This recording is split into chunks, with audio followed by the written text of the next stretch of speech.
Oh, I see. I mean, that is. I Yeah. see. He created a new stream, but it's still not like nothing is still not streaming to it. Saying we're live. Says we're live, but YouTube is still not picking it up. We have a It is race. live. What? We're live. Live right now. You folks who have recently discovered the joy of life out here. No, like we're live right now. Okay. Oh wait, that's the stream. I'm stupid. Hi everybody. We're here. What up, party people? We're back. Just in time for the race to begin. Ryan is back. What's up? Oh my god. Alright, well. Got it just in time for the race start. No pre-race shenanigans, unfortunately. But we do have the drivers lining up here for a rain-soaked Silverstone race. So, with you guys, I mean, if you're down with me doing the start, that's alright.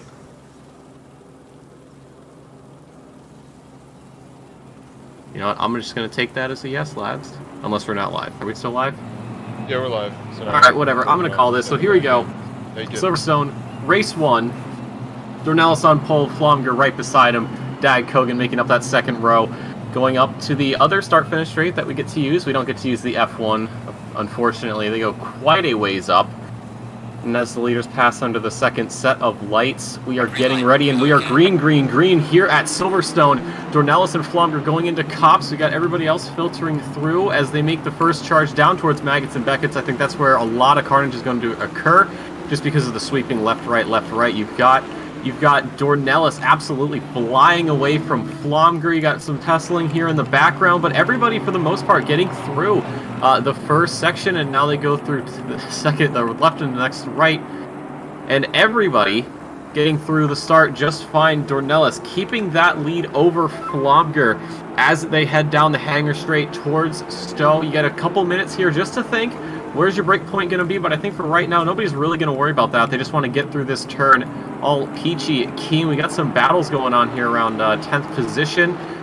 3 wide, and we have an Aston being turned around. It looks like that's going to be Frizza making contact with Surasara. So that is the only casualty as it stands here in lap 1 as they now go through what is the Formula 1 start-finish line. But impressive from everybody, for the most part, keeping it clean here in race 1 for NA Blue. You jinxed it. You heard it here first. The classic. Tommy Kogan was looking very squirrely on that first lap there, going through snow. Understandably so. The Porky Boy is very heavy in the rear, and all that power right there as well. So I think it's just I would say first 2 lap tings. Wouldn't be too concerned about the squirreliness, but it is wet, and it's going to continue to be wet for the remainder of the race. It might lighten up by the end, but I wouldn't. I would cross your fingers for that. Not sure that it'll happen. Well, you never know. As we get through, Frizza will stand as the only casualty here. And Dornelis keeping it about half a second to Flomger as they make their second run through Cops. We've got almost a door-to-door here between Dag and Alvarado. A few drivers going wide through there, just getting tires up to working order and, you know, mixing that with the rain. It's very, very... It's going to take drivers a little bit longer to get everything up. But once they do, I'm sure it'll be relatively smooth sailing. I know that the lands of Britain are notorious for their slipperiness, but I'm sure these drivers will manage just nicely. What is this, Seattle? No, there's no giant space needle, unfortunately. Maybe next year. Certainly has enough rain to be Seattle, though. Yeah, no kidding. Swampy conditions out there. And even with getting the tires up to temperature, it's always a battle consistently throughout the whole race, as you would hope that your brake ducts are closed just enough, you have just enough pressure where you can keep decent contact with the track, but always makes it a bit tricky. And we start to see the grid space out a tiny bit Everyone rounding corner onto this F1 start-finish straight.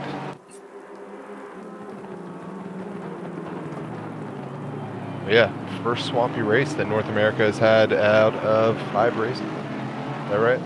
Yep, that is correct. This is race 5. We'll have next week. We'll be at the Nürburgring, and then that'll set us up for the finals, which I don't remember where we're going. I know Spa is one of them, and that's all that I care about. I think it's something Spa and then Misano, but I only care about Spa. That's my baby. I love It's her. Olton Park, Spa, and Misano. Oh, that's right. We're getting a little bit exclusive here with the DLC. Break out the go-karts. Break out the go-kart. Oh yeah, isn't there a go-kart track there? At Olton, it is a go-kart track. Wait, really? No, No it's way. just so damn small. What? I'm learning about this for the first time. I didn't know that. I just saw it as a circuit. It was a joke. Oh, Ryan. Why you gotta do me dirty like that? Come on, bro. You're I missed killing you me. guys too much. Yeah, I know. I liked it when you weren't in the booth. It was quieter. Oh, you dick. Wow. Anyways, we're on board with Brian Rasco and the Porky Boy there, and it looks like Perez Saidi is going to overtake going into Maggots and Beckett's, and he may stick that. Between these two vehicles, I take the stability of the Lexus in the rain any day. But Brian Rasco quickly closing the gap behind Perez Saidi, and it looks like Perez had a bad exit going into the hangar straight. Let's see, going into Stowe, if Brian can have a little switch back here. But it looks like Perez will maintain the position for now. How we doing, chat? JC? Good to see you again. Oh man, just saw Ducky was off track. See what happened. Oh, Ooh. yeah. That's a big twitch. You Look at hate the to flick of that see wrist. that. Yeah. The one time you don't want your wrist to flick. Thank God it isn't a direct drive wheel. That would hurt. Shit, man, I thought ducks liked water. Maybe he forgot his little pool floaties. Maybe he has little duck pool floaties. Quack, quack, quack, quack. All right, well, luckily we have a 2-race special here, so it is the Super Sprint, 2 30-minute races, so we'll have to wait and see what Ducky can do in the next one. Let's see what's going on. Back here on Kenneth Portis. Looks like he's all alone. Kinda. A little 3-way battle here with what just Dag, happened to Alvarado, and Saidi? Pierce just up ahead. Gonna jump back 15 what happened here? seconds. It looked like Saidi and like Rasco maybe went wide. I don't know how it. Oh yeah, it came in hot. Probably just missed his break point. The lawn was looking particularly long. Well, they do say eat your greens, so just doing what he's told. Oh, this is getting interesting here. Alvarado, Pierce, I was just about to Dag. say that. Oh no, Oh. Pierce loses the back end of the Ferrari and goes spinning it home at Beckett's. Was there a tap there, or was it just No, a that curb? was driver too, error. too much grass and curb. Yeah, and he one finds expensive himself lawnmower. in company with the Bentley of Ike Guy here. Or I think that's Ike Guy. Yeah, or not Ike Guy. Amador, maybe. excuse me. Yeah. Oh, cuts Ooh, across. man, Little that was switcheroo close. here. I thought that was going to be a spin right there. It was very spicy from Thomas Pierce and the Yeah, it Ferrari there. was. Yeah. Definitely a brown flag for me anyway. I mean, Amador must have really had an issue. He's driving the boat and it's in the water. It's in the wet right now. He has an advantage. You know, you stick like a big old motor on that sucker and he'd be up front already. But you know, he's got to give everyone else a chance to win. You know how he is. Such a humble, caring, generous fellow. But everybody starting to space out here. Surusawa is getting a 15-second penalty for the contact made with the Ferrari. Dave, let's go ahead and hop into the king of cams, the Bonnet Cam, on Jeffrey Amador. Look at that angle. That's so good. I love that. These two, it looks like Thomas Pierce was pulling away from Jeffrey slightly, and Jeffrey might have had a better exit if he could stick it. I'm Love this punching angle up. here as well. Yeah, that was really close. You could hear it in Ryan's voice. I think Jeffrey might have him within a few turns here, going through Maggots and Beckett's. If he can nail this first turn. Well, I think Rasko's going to capitalize on that. Yeah, it looks like Pierce. Oh getting my swung. god. Dude, Pierce is living on the edge right now. He understands exactly what to do. Looks like we have another gaggle of cars there in the back. But for now, we're going to follow this because this has been very, very spicy. So this is the point where Brian Rasko almost got past before. So it seems like the Porky Boy is very strong through Sector 1 here at Silverstone. I can't say that I have much experience in it, especially here at Silverstone, but this gaggle is going to definitely be one to continue watching. Let's go ahead and jump up to Blaine Hall, Dave. Looks like he is a 10th away, or was. He may have potentially just gotten past Kenneth Portis there. Yeah, I think that's Kenneth Portis behind him. Yep, that is. He just pulled ahead. The little timing scoring column, whatever it is yet to update. I'm sure as they pass through into Sector 3, it'll do its magic. Taking a look at chat, we have Virtus saying that Pierce has been brutal and dangerous with defending. Wonder how long that will be able to stay clean. Yeah, I think about 10 minutes from now, this defending, it could still happen, but it's much riskier, especially with wet conditions. Well, it says that like 10 minutes it's gonna get a little less rain. I feel like Wet's the still damage. wet, bruh. I was gonna say I feel like the damage has been done. No, the clouds will break up. It'll be sun, and they'll have to make a decision. Do they stick with the wets, and they just swap over? I'm curious to see how Tommy Kogan is holding up. He is currently in 3rd place, half a second away from Flamger, and then Dornell's just under a second away from Flamger. In front of, I should say. If we had DRS.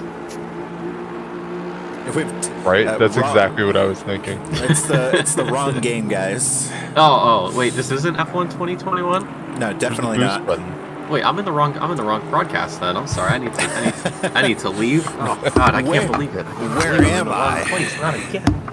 Oh God. Bye, Nick. Yeah, Tommy Kogan looking very stable through here. That crispy livery. Going a tiny bit wide. Went pretty wide there.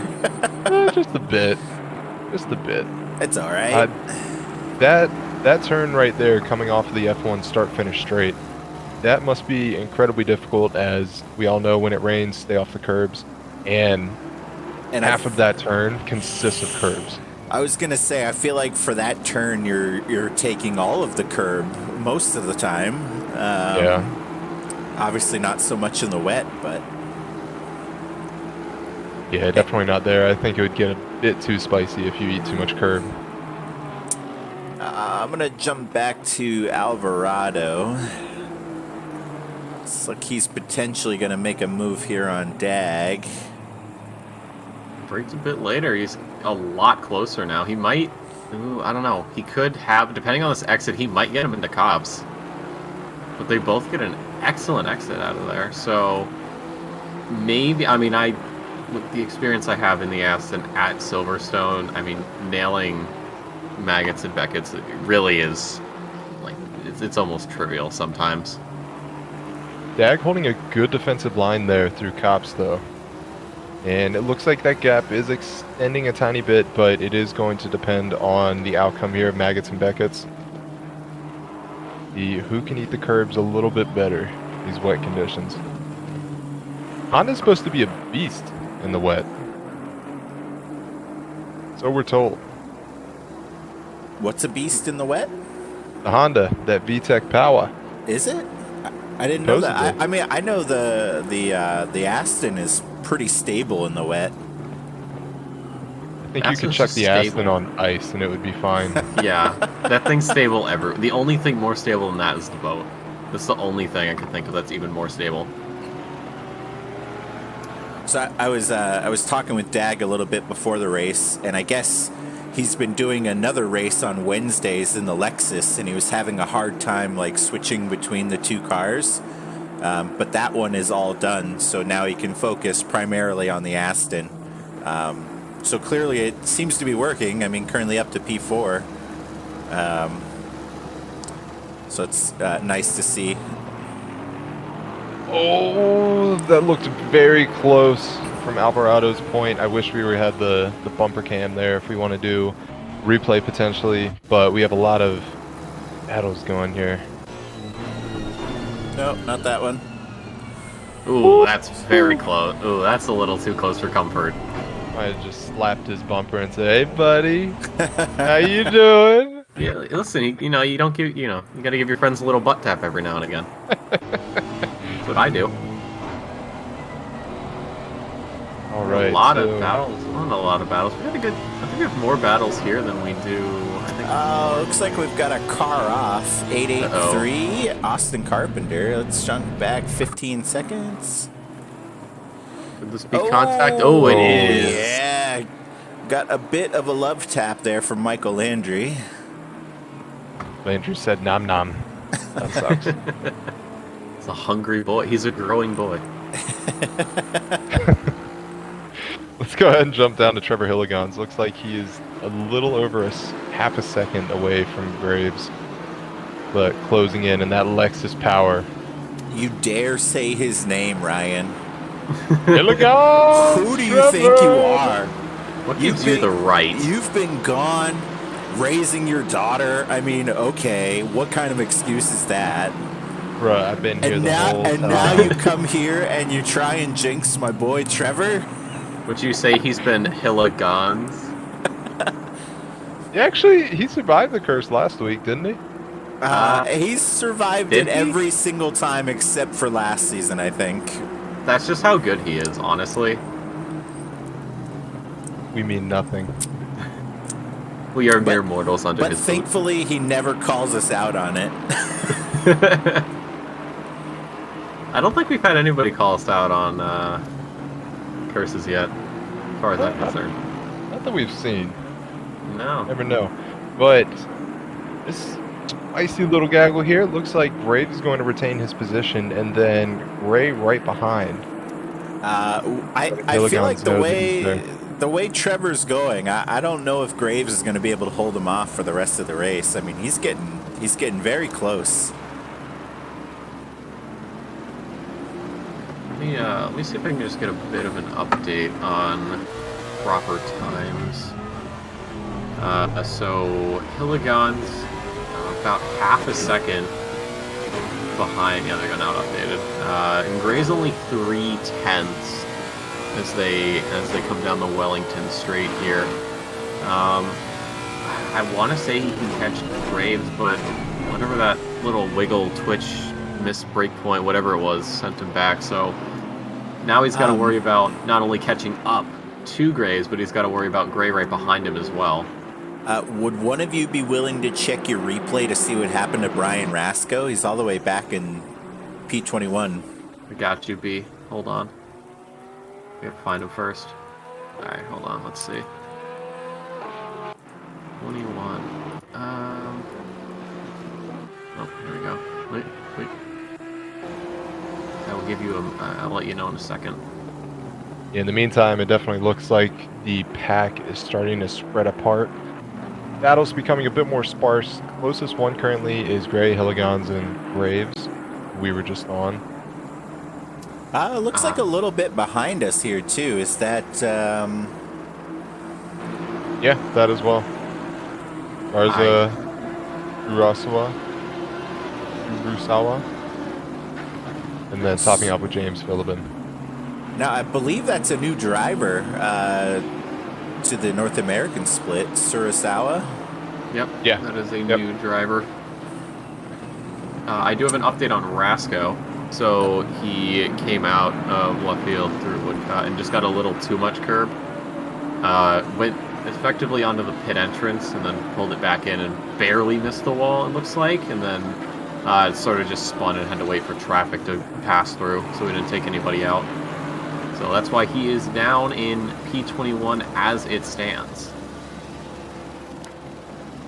Not the start he wanted, or well, it's not even much of a start at this point. It's more just the race in general. Well, still getting points at that position. Oh, and Hilligons, no! What happened?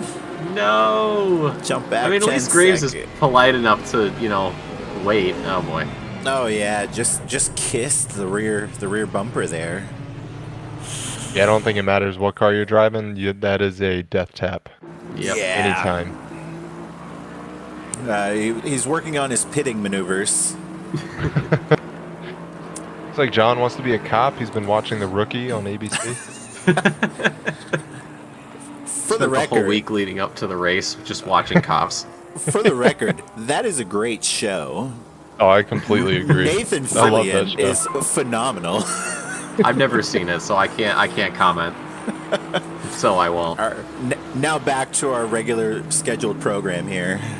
Let's jump up to Fares Saidi, less than a second away from Kenneth Portis. Munching on that sweet draft going into Stowe. Looks so much closer from the camera. Oh, here you go. The best camera in all of racing. Bonnet Yes. Up cam. on a cam. Oh boy. Want to piss off an entire group of sim racers. Here you go. Yeah, Wait, I mean, this isn't Gran Turismo. look how much better he can see everything from this view. If it was dirt, absolutely. Looks Better like he's and taking yeah. a bit of Here we further go. there. Perez Saidi. wants it. Holy shit. He's gonna go down the inside. Oh, that is God. great. Can he make it stick? Oh my god, he's actually gonna make it stick. Unless Oh, come unless on. Portis can fight it around the outside. He's not. In Saidi with one of the tightest dive bombs I think I've ever seen, and he's gonna grab it. I'm gonna jump back 20 seconds. I wanna. Oh yeah, we're Oh, catching God, it that just is enough beautiful. time. Wow. Yeetus Maximus. Holy shit. That was a hell of a dive, and he stuck that perfectly. Yeah, and he sticks the landing. Yeah. I give it a 10. I don't know about you guys, but that was very brilliant. impressive. That was Absolutely brilliant, Mr. Perez. that was bold. That was very bold. That was one of those things that you'd see like at the end of the race. You're like, you know what? Maybe it'll work. We don't know. We're gonna try it and see what happens. But Saidi says, no. We are not gonna wait until the end of the race. We're gonna do it now, get it over with, and then start pulling away. Because he has opened up that gap by quite a margin. A little over half a second to Portis, so there still is enough time in the race, but I don't know. I think Saidi might just start sending it. It looks like Alvarado was able to get around Dag, and also behind them, Blaine Hall has closed the gap.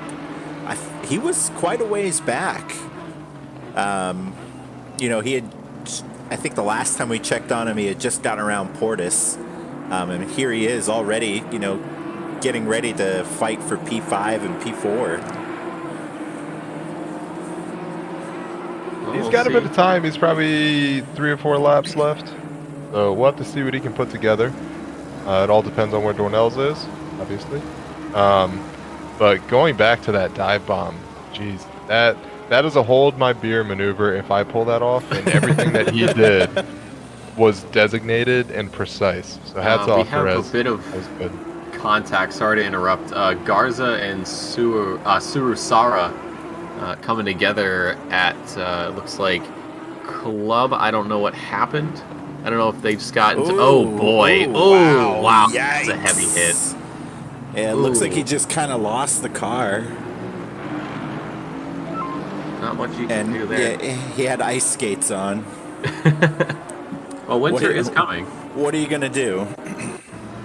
You're gonna do a twist. You're gonna pull your arms in so you spin faster, and then you're gonna stick the landing. Gold medal. There you go. February, boys. Apparently, apparently you're into figure skating. I mean, it doesn't take a rocket scientist to know that when you pull your arms and you spin faster, it's physics, I think, something like that. I didn't really pay attention. I mean, I'm in school for IT. I don't know anything about physics. I'm a communications student. And Garza spinning off. I don't know if that might be maybe some instability from the damage earlier or just catching a curb. Let's take a peek. Go ahead and take a look in the cockpit if we can. Oh, it's the curb. It's got to be the curb. I don't know. I think he might have just lost it. Because I don't think... It didn't look like he hit any curb. He did. On the, he did? the exit, yeah. Okay. See, I didn't see that. I don't have eyes. It was that curb power. Gotta watch it. The power of the suck. Oh, no. Oh! I went to the no. cockpit cam just as he spun around. Can we get a irony. replay on that? Is that also the curb? I think Probably. so. Let's see here. Oh, just outside no. of it. Just a little too much Audi power. Audi tings. Naughty things. He was doing so well. I mean, I don't think he lost any position. Oh, man. I switched time. to the camera, and as I switched, he spun around. Ryan, What? you've got to And- take this power away from me. Yeah, Ryan, when are you going to host the streams again? What's going on? I can't take it. Absolute Well, power we'll see. corrupts, absolutely. I would jump back to the battle we were just watching. Perez Saidi was creeping up on Hall very quickly. And if we're going to see another Yeetus Maximus, I'm not sure. Saidi's just playing the cosmic lottery. The first dive bomb is like the 1 in 100 time it works. He might think about it again. He might go, you know what? I know it's probably not going to work, but I'm gonna send it anyways. Maybe we'll see. I don't know. I haven't chatted with his strategist, unfortunately. I think it's a smart move because the Lexus is quite stable. I would say one of the most stable cars in the game, and knowing that you have that, granted we are at the end of the race here, so ability is going to be tough with tire wear, especially if people have been spinning around, so we will have to see. Blaine had that little spin. Whether he got any flat spots, I don't know, but that could certainly play into it as well. So they come down Hanger straight. Saidi is just about a little over a second, almost a second and a half behind Holland. Portis is creeping up here, and he's going to go for a move down the inside into Stowe, and he's going to make it stick here. And that's going to be Saidi losing that 8th place. Or not the 8th place, sorry, 7th place to Portis, and Portis just pulls away. That was Wow. an excellent move.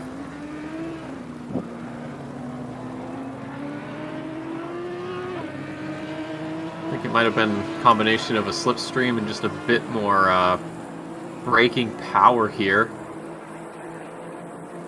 I hopped a little further back. Carpenter just overtook Hassar into the same corner.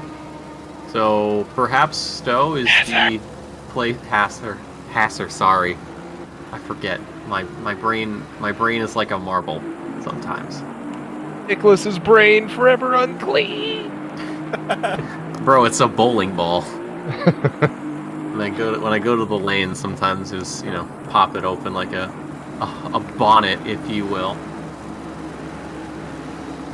But yeah, it seems like Stowe is the one of the main places people are going to try to overtake, especially because you have such a long run from the end of Maggots, Beckett's, and Chapel down the Hanger Straight. So I think in races coming up, we will probably see more overtakes there. Sorry, I'm just bouncing around to see what's going on. No, go for it. A few more penalties coming in. Taylor Johnston, a collision on lap 3. Oh, no penalty. Okay. I'm just getting baited here by race control. Landry with a 10-second for causing a collision on lap 7, and John Gray also a collision that was on lap 9, and that's only a 5-second for him. So we have a nice little incremental count of penalties, 5, 10, and 15. So great job for the unintended coordination there. Where there is our race leader, Mr. Dornelis. Dornelis is looking to get another win after last week at Got Barcelona. Landry real quick here, making a move to get around Saidi. A little bit of door banging, but it was able to get by. And Pierce trying to capitalize as well. He might make it work, and he does. My God. Saidi almost went into the back of him. You want to talk about a curse? I think I've cursed our boy Perez here tonight. Wow. I'm sure you'll be getting a strongly worded Discord message later. Don't you just love having me back? To whom it may concern. Okay, hold on there, Valtteri. Let's slow down. Traditions. Shoutouts to Pierce though. After that incident on was it lap 1? He has just fought his way back. Unless I'm mixing him up with somebody, but I'm fairly certain it was Pierce that had a bit of a rough start. JP, welcome to the Moist Fest. What? I'm gonna pretend like I didn't hear that. Ryan, heard it. I don't know if that's exactly how you want to describe it. Oh, how was Silverstone? Moist as fuck. All right, the Moist Fest. Moist. Moist. Oh my god. Anyways, we're on the final lap here. Race 1 of Blue Split. Dornelis just pulling away. About 2 seconds from Flomger, which is interesting because last week at Barcelona, he beat the whole field, by an insane margin. From him to Kogan, who came in second, was almost 28 and a half seconds. But now it's a little bit, a little bit closer. I think the devs might have hit up Dornelis and were like, hey man, we know you're good. We're going to nerf you for this upcoming race, just so that way it's not a complete, thrashing. So, real quick, J-Rock in chat saying Blaine Hall's going to come after me for the cam curse. He's not going to know, J-Rock. You're not going to tell anybody. But he could watch the stream back, and now he's going to know. So, I think a certain somebody might have just messed up a little bit. I mean, We should jump to Carpenter. Jump to Carpenter. I'm getting a He's weird feeling really we should jump to close. Carpenter, actually. I got this, voice in the Good back of my idea. head saying that. He actually is going side by side here. Yeah, Captain Into- Cotton Candy going against James Philbin. Oh, God, I can go for some cotton candy right now. I hate you, Ryan. And he sticks the landing, and you're welcome. He got his position. You want cotton candy? Ipso facto. I mean, he Barbie boy still got his has a little ways to go here. No, I don't All right, think... so it looks like this gap is starting to build behind him with Philbin. Let's jump up to Thomas Pierce. For favor. Pierce, Making a move Pierce. to get around Landry. I mean, Landry's got the penalty anyway, but... Yeah, I wonder if he surrendered that position willingly, potentially due to that penalty that he's got. Well, the 10-second penalty is going to take him out of the reverse grid. It's So, going to put him probably just outside it, actually. yeah, so he's going to have to qualify. It's going to be Dornelis taking it. Good job on his part, followed by Flomger, Kogan, Alvarado, Dag, Hall, Portis, Pierce, Landry. Well, I won't say Landry. Amador and Ike Guy will make up that top 10. And then it's going to be, Saidi and Graves in the reverse quali? Or the reverse grid for the next race, I believe. As everyone else starts filing on through. Pretty good race. Well, minus some spins. I thought race 1 was pretty decent. What's so Blaine out funny, here Ryan? saying he's going to nail him with the hammer. Hell yeah. Let's go, dude. Honestly, I'm down. I would pay to see that. Oh, man. And now we Let's just go. wait on Mr. Frizza. Good old Frizza. I enjoyed him as my teammate. Good guy. Ooh, Oh, that is a car- bouncing bonnet. Yeah, car that's what I was looks about to say. Rough. Mr. Krabs. There he is. And there it is, Frizza. So it looks like Landry goes to P11. P11? So is it possible that we have literally no idea how to read like times tables? That is absolutely a that is possibility. very accurate. It might actually it is, yeah, because he just stays within that reverse grid. So unless the stewards say something else, Landry's gonna keep it and he's gonna chill in the pits for a little while as everyone else goes out and does what they need to do. And look at this, gents. It's another moist qualifying. Moist, It's greasy as the track conditions. slippery, it's lubricated. Track is just how I like my burgers. Greasy. Oh, I thought that was bouncing off the lubricated comment I made. I'm like, I don't know, man. So while the drivers are going out on their out lap, since we had streaming difficulties, we're going to go over the standings real quick overall on the season. So currently at P1 with 462 points, we've got Renato Dornelis. P2 at 335 points is Alloy Aikai. P3 at 327 points, Timothy Flomger. P4, also at 327 points, is Kenneth Portis II. And sitting at P5 at 287 points, we've got Thomas Pierce.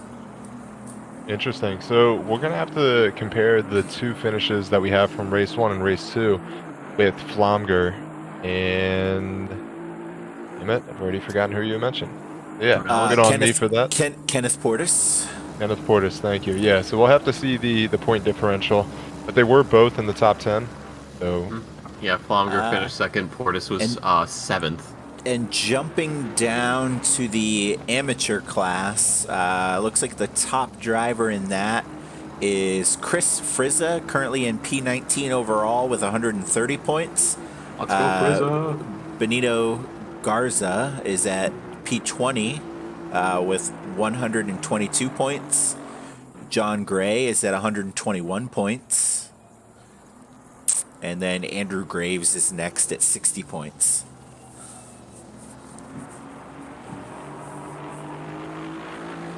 Frizza, you got this. You can win AM class. I believe in you.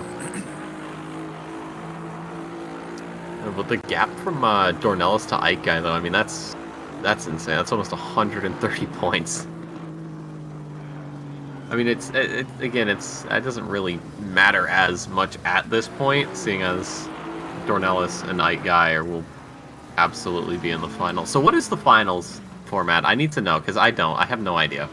I don't know. I just know that it's the 3 races, but I don't know how they're going to do it. I'm assuming they're going to split it up into Pro, Pro-Am, and Am, maybe? But if it's that, then Am's going to be, what, 6 drivers on the grid? no, AM drivers will jump up with Pro-Am if they have the Okay. points. So Pros will be in one split. Pro-Am will be in another split. Pro-Am and Am. But everyone should have a Pro-Am badge by finals, if I recall correctly. And previously, going into the final, I believe it was the 30-30 split. The 2 30-minute races. I think so. From last season, I think, yeah. Yeah, and JP confirming that in the chat there too. Yeah. Well, thankfully you don't have to check the archives. Let's see, who's out right now? So Hilligans is going to be the first person to either set a time or get their flying lap out of the way. Alright, so or not flying his out lap, so now he's on his flying lap. And then it's going to be Mr. Rasco right behind. And then there's quite a gap until Johnston, sorry. Sometimes I forget the T's. So, That's quacktastic. race 1, boys. What do we think? Good, It was good wet. race? Yeah. That's a great observation, Ryan. I don't think it was wet. I think it was moist. Yo, it was moist as hell. Shit was damp. Quite possibly liquidated. I know that's not the right word, but you get the idea. Some would say grease. Yeah. Perhaps even. Kunos would say Slippery. it was greasy. So I Well, think hey, at least we're racing in think- the wet and not at Monza. Ducky here is the first one to get a clean lap. Yep, 2041. Frizza coming through with a 203.4. There you go, Frizza. Show him who's boss. One amateur to another. What are you talking about? I was promoted to Pro-Am at like the last, I don't remember when it was. I was just like, oh, I was like, why? And they're just like, hey, you got it. I'm like, okay, cool, thanks. Let's see, who next? Carpenter getting an odd lap out of the way. And with Tsurusawa. So, yeah, right now most people out, or at least getting a invalid lap or an out lap out of the way. And it looks like the 17 car of, what was that? Somebody, I don't think Garza set a time yet. He's still blue. So yeah, as it stands, Frizza on pole for anyone below P13, or P12, sorry. The 20, Hilligans goes through with the 202. So he's got a little over half a second on Hilligans. I don't want to say anything, but that 538 Lexus, man, killing it. It's like he's in a whole different class. Yo, Trevor Hilligans? Ryan, we've talked about this. Yeah, I've talked about this too. We're commentators. We will say names, and sometimes bad shit happens. Ipso facto, Trevor Hilligans. Hold on, let me just get everybody out of the way. Hilligans, Frizza, Graves, Gray, Johnston, Landry, Pierce, Portis, Hall, Philbin, Carpenter, Kogan, Flomger, Ike, Dag, Amador, Hasser, Rasco, Saidi, Garza, Dornelis, Alvarado, Tsurusawa. There we go. Now everybody's cursed. You're welcome. Safety car. Done. No, don't List curse is the safety complete. car. It's too pure. You know, Ryan. I feel like since we're at Silverstone, safety car should just jump on track. Let's see how they do. We should let the safety car be on pole. I think that would be fair, given how good the safety car is. I mean, it's Getting spicy over here. Graves goes on pole though as a quick update. Oh, never mind, it's Carpenter. Oh wow, Carpenter with a 201.02. That is over a second and a half faster than Graves. Okay. So Carpenter saying, hey guys, I see your times. Cute. My turn. Austin's like, Captain Cotton Candy. that's precious. You have a good lap time, but mine's better. Rasco still yet to set a time. Hilligans 1.7 back from pole as he rounds the final corner here. And he's going to go up to second with a 2:01.8, so that is 7/10. So that's a full second off his time. And we're coming to the end of qualifying here. I think Philbin went off, so Philbin is not going to set a time, unfortunately. So he will most likely be starting from the back of the grid, but you know what? He's working with Bird Up Motorsports, so I'm sure he'll spread his wings and take flight as we go into race 2.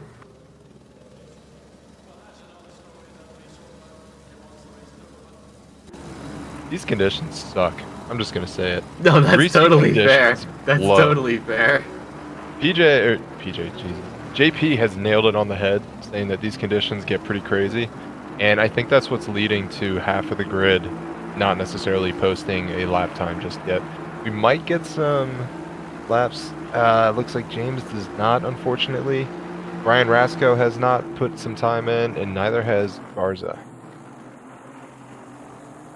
Rizzo will come across and stay for Garza goes 5th overall. All right. Gray comes across, makes it 5th, so he's going to sneak that away. And Garza, we've got Graves in 3rd at the moment. Let's see if he can improve. Jumping to chat real quick. Oh boy. Thiago is letting us know that Saidi lost spots in the end due to lack of fuel. Oh, that's rough. And Carpenter is able to improve his time to 2 minutes, 0.7. That's the quick boy. All right. Well, he is not messing around. Let's see. Who's still out on the track? Rasco. Oh, it looks like he is going to get a chance to set a time. So he comes through here, through Woodcote. And he is going to go up to P3. Wow. Okay. I guess he just needed a few laps to wind it up. And Rasco, yeah. There you go. Better late than never, I guess. Yep. Alrighty, yep, so yep. while we Yep. wait for the race to start, Ryan, Yeah. Ryan. couple weeks into fatherhood, what have you learned so far? Diapers are a pain. Sleep is a luxury. Now, here's the And- question. Does she take after her father? Is she little smelly? Oh boy, does she ever? Little smelly. I mean, is you're in asking a full rhetorical swing. question there, Dave. Come on.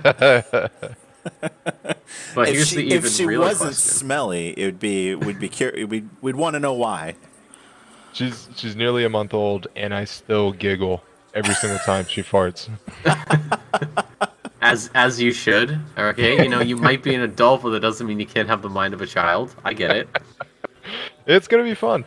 Do you a lot think of fun. she'll take after the father activity of sim racing? Are you going to try to introduce her to that? We shall see. I will I would love to see 100% that. use it as an excuse to get better gear. Dave, she needs to learn how to drive. I'm gonna give her my wheel, and then Ryan, I'm you gonna just get an spent 80/20 with the $2,300. CSLDD with the F1 rim. We So need How this. much is that? Like The LC Odyssey $2,500? G9. I just want to jump in for just a second. Looking at the weather, we've got wet getting wetter for the race. So And getting wetterist by the end. wetterists, more wetterer. See, again, this is classic UK weather. This is what they get. It's just like, hey there, what's your weather like? And they go, well, every day of the year it rains. There's about 5 minutes of sunlight, and then it goes back to raining. So this is just par for the course. If you said, hey, we're having a race at Silverstone and it's going to be dry, I'd go, I don't know if I believe you. I don't think that's actually at Silverstone. That might be at a different Silverstone that's constructed elsewhere. That's not on an airfield. Yeah, it's an Area Impossible. 51. Fake. I don't believe it. Everybody knows. So It was safety car. built on a farm. Well, there is a corner called Farm, so you might be right. Yeah, Ryan, you might be onto something. You know that? Ryan's going big brain mode right now. 200 Uh-huh. IQ. All right, here's the Gotta question. catch up on those 2 weeks I missed. Here's the question: are we going to get a straight line? No, Doubt it. no. Why are you asking? Like, come on, Dave. You know the answer. I know it was foolish. And this is why we're at the bottom of the OR totem pole. Drone. F7, F7, F7, F7. I thought it was F7. Shift F7. No, it's just That's- F7. Control F7. No, it's just F7. Oh no! Look at that. Oh Look my at that, god! Jack. How do I You don't control have- it? Arrows. No, hit your middle Wheels. mouse button. Hit your middle mouse the button. wheels. And you'll Jeez. need to select. Mouse wheel. Too late. You gotta click it. Click it. All right. Click the mouse wheel. I'll figure it out next week. I'm sorry, guys. God, you're dead to me. Fine, I'll do my own cool angles that you guys can't see. Yo, awesome angle there, Nick. Yo, thanks. Did you guys Great know work. the brake pad is blue on the Jag? But you didn't. There you go. It's your fun Not an fact of the accessory day. that you can paint. I don't know. You can use that at your next party to impress everybody. Be like, hey, did you guys know that the Jag in Assetto Corsa Competizione has a blue brake pad? And they'll just be like, how did you get in here? Then you send the more you know gif and then you leave. How do you send a GIF in real life? Bro, how did You're your not mouth trying do hard that? enough. You just open your mouth and the GIF pops out and you just turn around and leave. Wow, look at that super straight line in the back. They're going too wide. They're so straight. Oh, man. I am very happy that I'm not driving this season. Especially because Thursdays for me is leg day at the gym, so I'd rather not go from that to this. Yo, sweet humble brag, bro. Yeah, thanks. I do it so I can carry my teammates. I don't know, it kind of helps though. Like, I've been playing a lot better in some games. Granted, I've been struggling in others, but I'm gonna chalk it up to that. And if you doubt 27 me, head.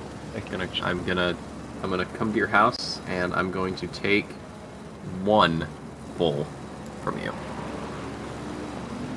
Why don't I just feed you beer I- and brats and we have a good time? How about that? You know what? I want that instead, actually. Yeah. No, Give me that. you came off too hot. You're stealing my bowls now. You had your chance. You No, blew it. I want beer. Give me beer, Ryan. Please. I said please. There should be more than enough. Please, So- sir. Hey, I have another. All right. No, you're 7. Car 27 had some tech issues. Who is car 27? Car 27 appears to Blaine. be Blaine. Uh-oh. Ouch. Mr. Hall, the Papega squad driver. Looks like his car's going a bit Papega there. Ryan, since you're back this week, why don't you call the start of the race? Let's do it. Give him the old Yeah. smelly special. And the track conditions are damp, and it's going to be raining even harder over the next 30 minutes. Rounding up the top 3 rows that we have here, Saidi, Landry, Aikai, Amador, Pierce, and Portis. And we wait for the existential green. Don't steal my cars. line. Start to get down the start-finish straight here. Going into cops at turn 1. And we wait, and we wait, and we wait, and we wait. We wait. Still waiting. Tommy Kogan with that sexy livery there. And it's green. Looks like the Lexus is going to get a jump. And Alloy Aikai looking potentially dangerous there at P3. Starting to push off Jeffrey Amador there on the left side of your screen. And it looks like Perez may have potentially lost to Michael Landry there, that position, but they're still battling. Landry is mowing the gravel there on the left side of your screen. Oh, we have a car going off. It looks like, is that Jeffrey Amador? Oh, it's Hilligans. Jeffrey Amador and Pierce may have gone wide there through Maggots and Beckett's. Perez Saidi still holding on to the lead position. Alloy Aikai behind him with Michael Landry close, going side by side into Stowe off the hanger straight. Like Aikai will slide into P2, and then we have a gaggle of cars behind us getting quite feisty. Nicholas Alvarado looked like he was going 2x2 through Stowe. And we're nearly reaching the halfway point, getting close to the F1 start-finish here for Saidi, still in first. Ali Aikai battling out with Michael Landry there for P2 and P3. Thomas Portis closing in at P4. Oh, it looks like... Oh! Lots of contact. Oh boy, that's a heavy hit. Oh, that's bad. God. Oh, It my just God. gets worse. It your brakes. just gets worse. Hold your brakes, John! And What are that's you going to be doing? the safety car coming out. Yeah, they're all slowing down. It's not on the move. It's not on the It's- move yet. Let's no, jump it's back not? to the action. No, Ah, it's... I just it's- called it, I'm sorry.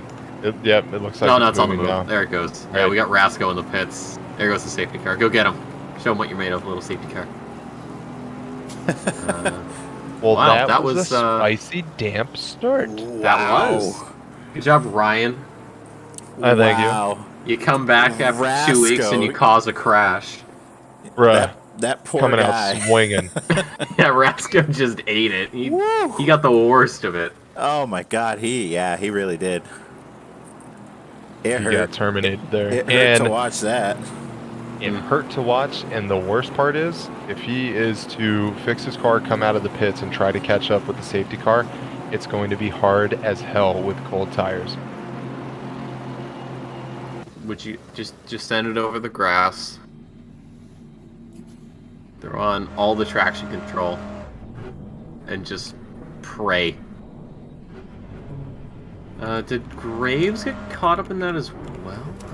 He I starts think very Graves. far back. I think Graves was the one that took him out. Let me pop open that sexy replay here real quick. So let's see. Graves, where is he? So Graves was P4 at the start. So I'm wondering. Okay, so he falls down. Oh wait, never mind. That's the start. I can't read a timeline. All right, let's see. They go through to the F1 start. Oh no. So, okay, so Rasco and I believe whoever has the cotton candy car, Carpenter, they came together.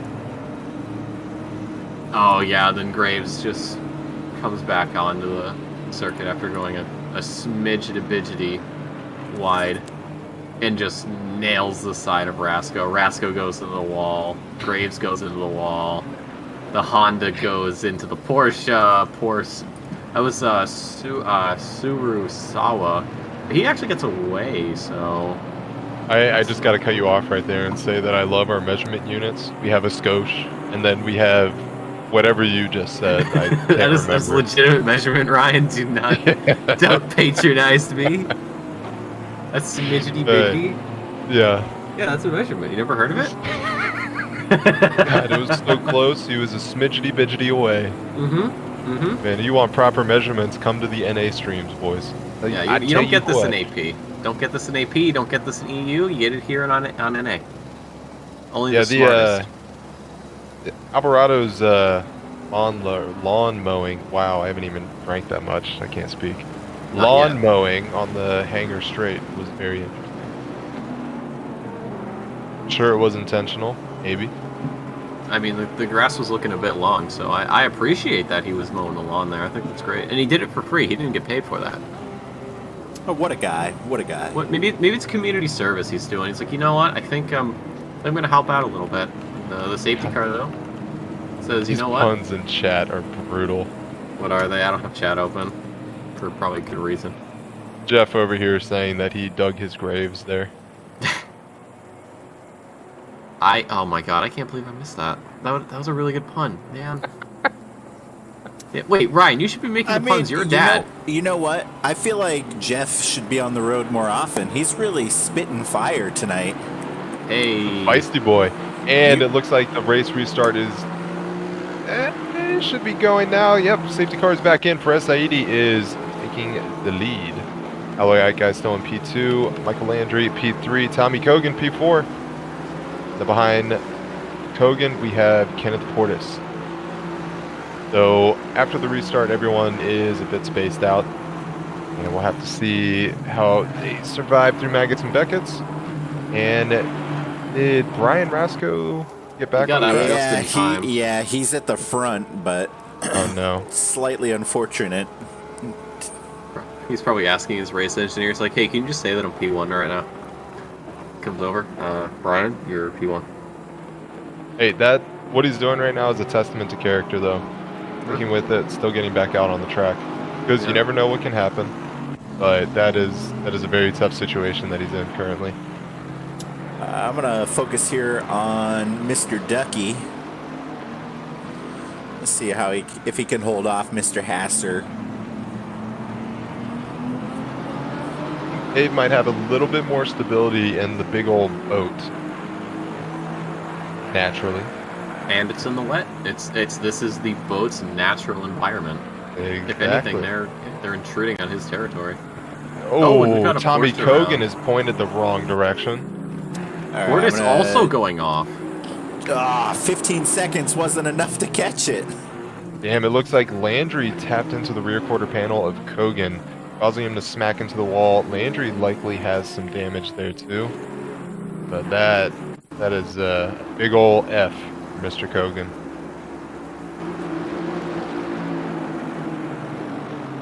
That's wet racing for you. Oh, Dornelis. Oh my god. Dornelis, please. He's not wasting any time. He's like, you know what? I started at what is effectively the back of the flipped grid, and I'm just going to get this going. I'm not going to waste any time. I'm going to go for another win.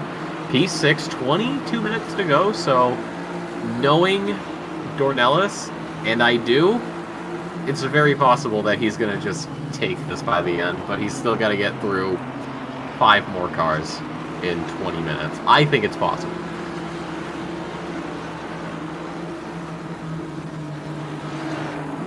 Anything is possible if you believe.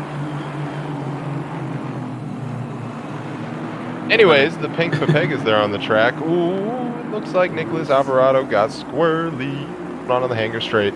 And Dornells is also squirrely, looking at people to back away. Yeah. Looks like he wanted to make sure that Flamgerd didn't encroach on him. Huge gap though up front with we got Rob in chat saying no, Tommy Kogan. The president of the Tommy Kogan fan club. Oh no, not the president. So there's a huge gap from Saeed to Aika, about 4 seconds. And I'm wondering if Rasco is maybe, once the rest of the field catches up, maybe he's going to kind of work with Saeed directly or indirectly and hold him up a little bit. But it's still a huge lead here for a race start. But then again, Rasco did just get out of the pits as we went green again, so we'll have to see what happens. I'm sure he'll be obeying the blue flags, though. Doesn't want to keep anybody held up.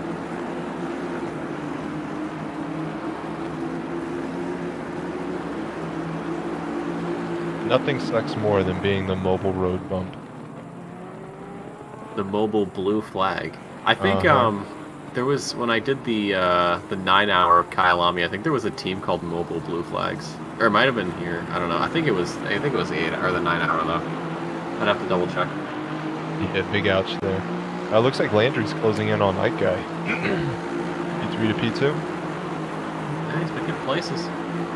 Got around Dag, it looks like, because Dag was P2 and now he's P4. So I'm wondering, did he get a little bit squirrely at some point, or?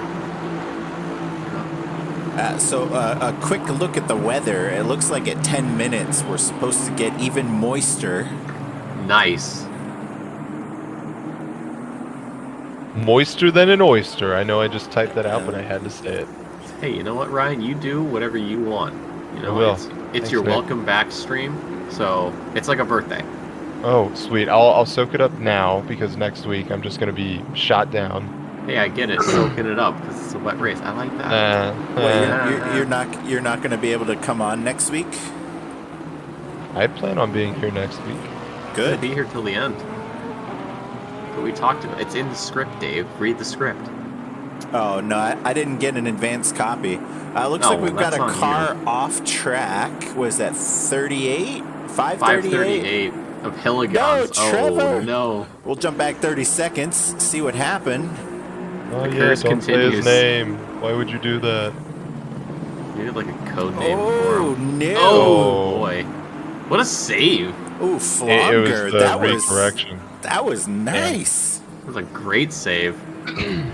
Little Tokyo Drift action going on.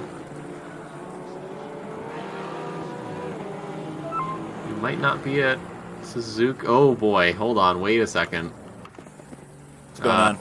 Flomger got around Gray, it looks like, just before the Wellington Straight, so I don't know if he lost a position to Gray prior, but if he did, he's gained it back, so Flomger sitting just about 8/10 outside of a top 10 finish.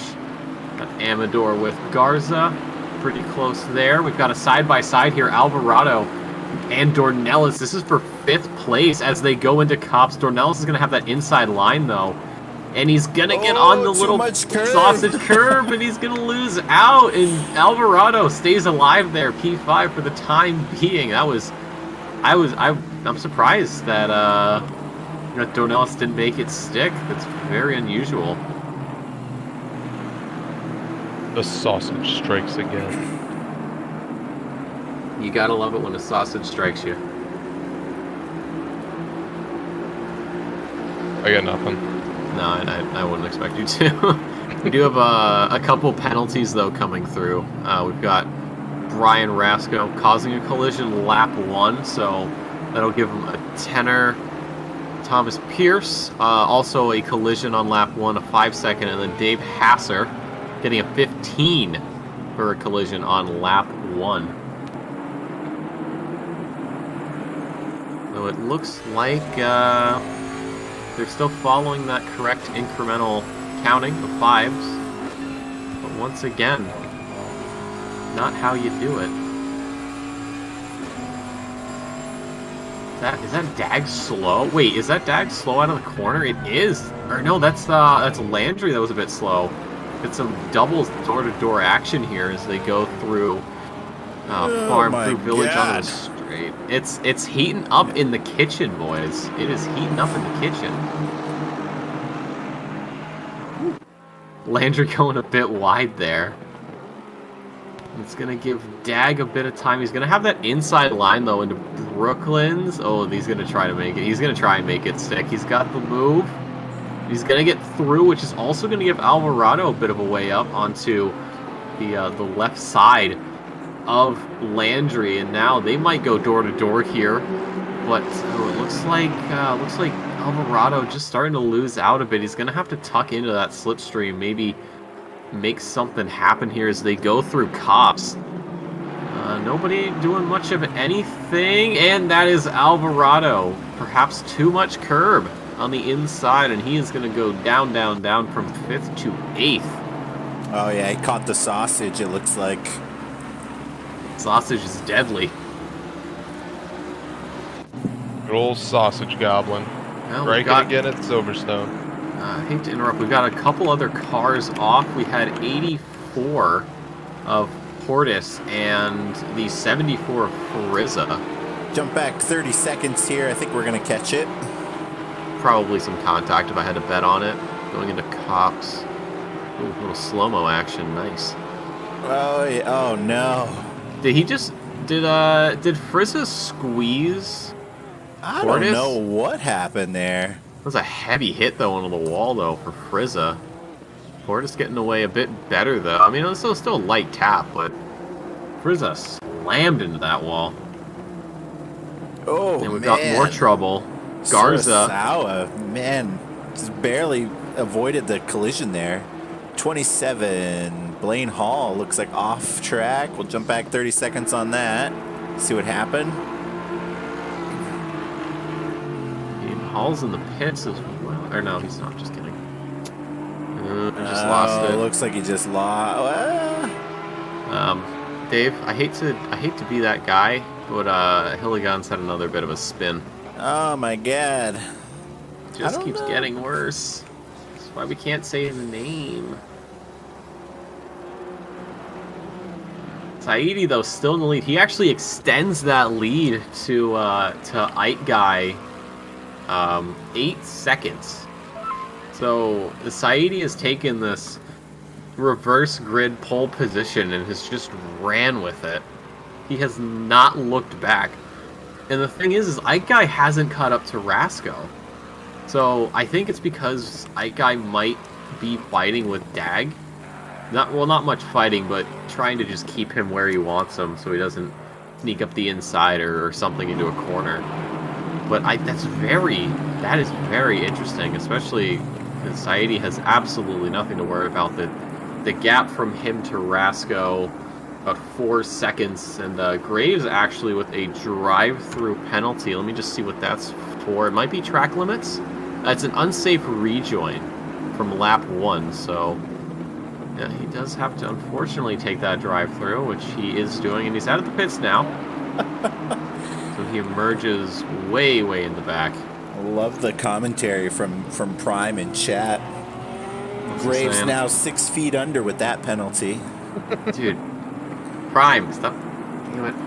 I should be like thinking of these. I'm not. I need to do that. You know what I'm gonna do? I'm gonna stay up and I'm just gonna write down all the stupid puns I can think of for everybody's name.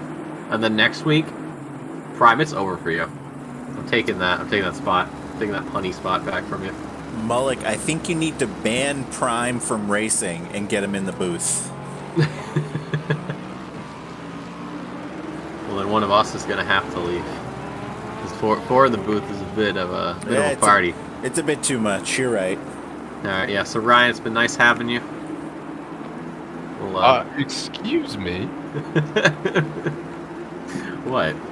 Been here the longest. All right, Dave. Yeah. I don't know who else we're gonna get rid of. Yeah, I guess it's me. But bye, guys. All right, bye. Stream ends. Gadunk. Frizza, though, finally emerging from the pits after some repair, so that'll put him on the back foot even more now.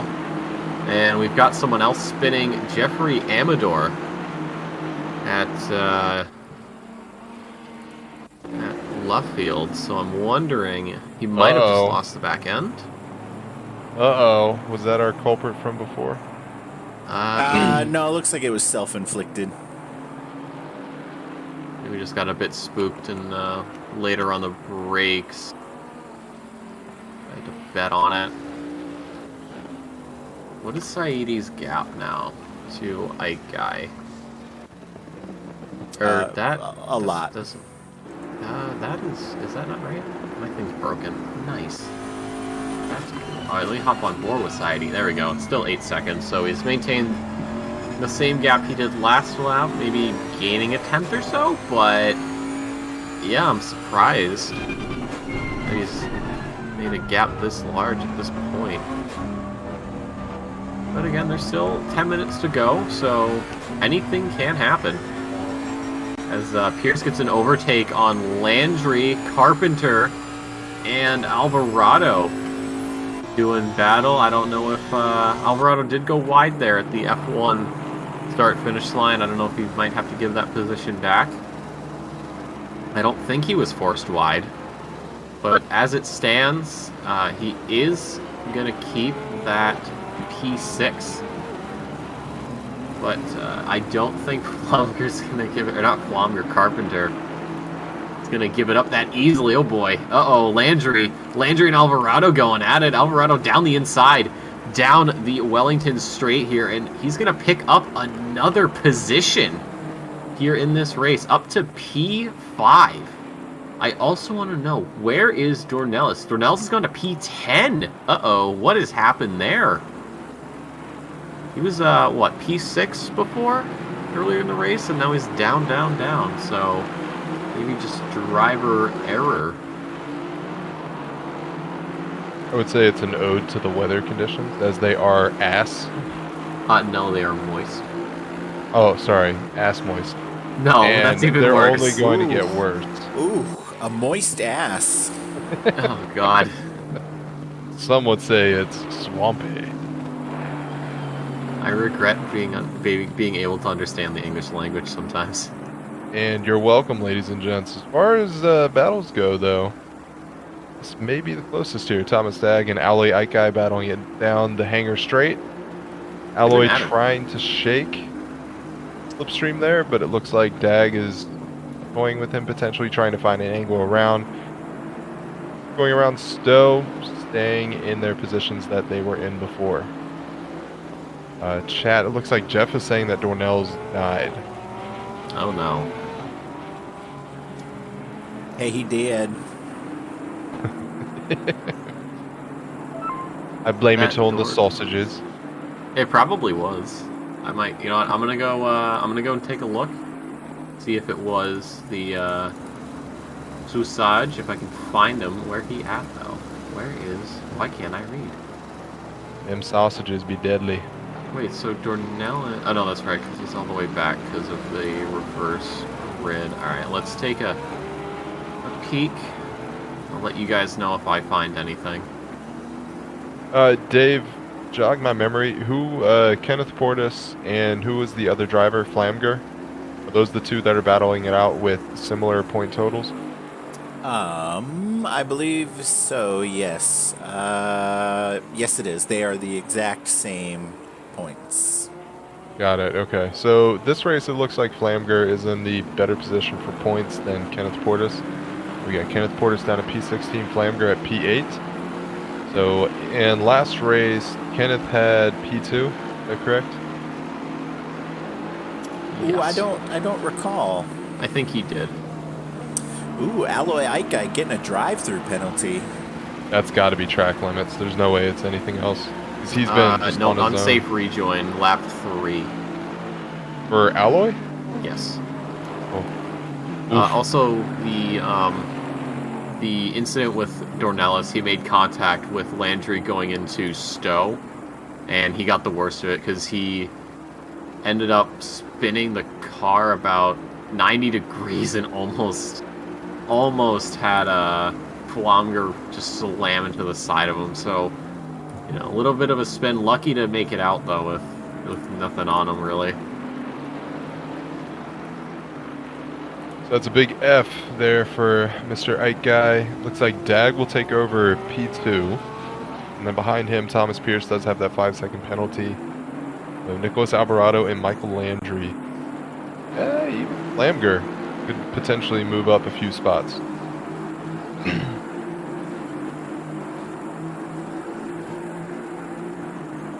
We'll have to see. I think the gap from, you said Flomger, right? It would be the gap from Thomas Pierce.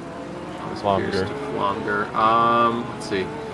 Ooh, 2 seconds plus. that Landry going wide? It looks like Flamger is going to take P6. Landry looked a bit wide. Austin Carpenter going to capitalize on that as well. Unless that Landry is going to take his position back. We'll jump back 20 seconds, see what happened to Landry. Oh, a little Tokyo drift there. Nice. Breaking out the Good neighbors. overtake attempt here from Austin, but a great switchback here by Landry as well. And another switchback. Looks like Carpenter is going to take that position, and Landry will tuck in behind. Alvarado got around Pierce going through, I think, Luffield. So he's up to P4 now. So he's going to be looking to hunt down the duo of Ike Guy and Dag. About a second back. So it might be possible. And then you also have Ike Guy who's going to have to come in and serve that drive-through or get, I think it's what, is it 30 seconds added on or is it a minute? No, it's a disqualification. Oh, it's okay. All right, yeah, so you should probably serve that. Yeah, I would so expect him to do it. if you have the drive-through and you have enough laps to finish the race, it's 30 seconds, which is generally what you should opt for. But if you have time within the race to still complete laps after your drive-through penalty within that 3-lap period, yeah, it's a disqualification. Oh, yeah, you're right. So he should probably do it with either this lap or next. Maybe he'll like work with Dag, try to open that gap up. Maybe a little slipstream action to give Dag a bit of a buffer to Alvarado. But we'll have to wait and see. I think he might have, what, one more lap after this to serve it, and then it's going to be a DQ. Yeah, so unfortunately he will have about 2 laps left by the time he serves that. Dornelis making a move around Carpenter. Trying to make up for all the ground he lost there, up to P7, making it Flomger his next target. Still got 3 minutes, so a couple more laps, I think. Yeah, we're gonna have probably 2 more laps here at Silverstone Race 2. So maybe we'll see Dornelis making something happen as he actually is starting to think about it. Thought about around the outside, but he's gonna pull back in, almost going to the back end of Flomger here, and that's gonna push him back into Carpenter. So it looks like another mistake out of the leader in the season here as they come across the line through Stowe, the 3 Astons. Getting through, you've got Landry a little bit wide, but yeah, Dornelis made up that ground, lost it again. And Carpenter, what is happening to Carpenter? He might have lost the back end or something. He's cutting grass right now. This is the wrong profession.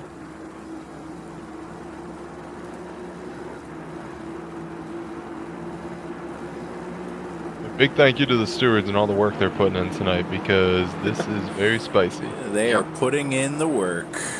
I'm sure Mullock will send a little bit of a bonus their way. This just in, Frizza getting a drive-through penalty for a collision on lap 7 that he caused, but I think he might just serve it.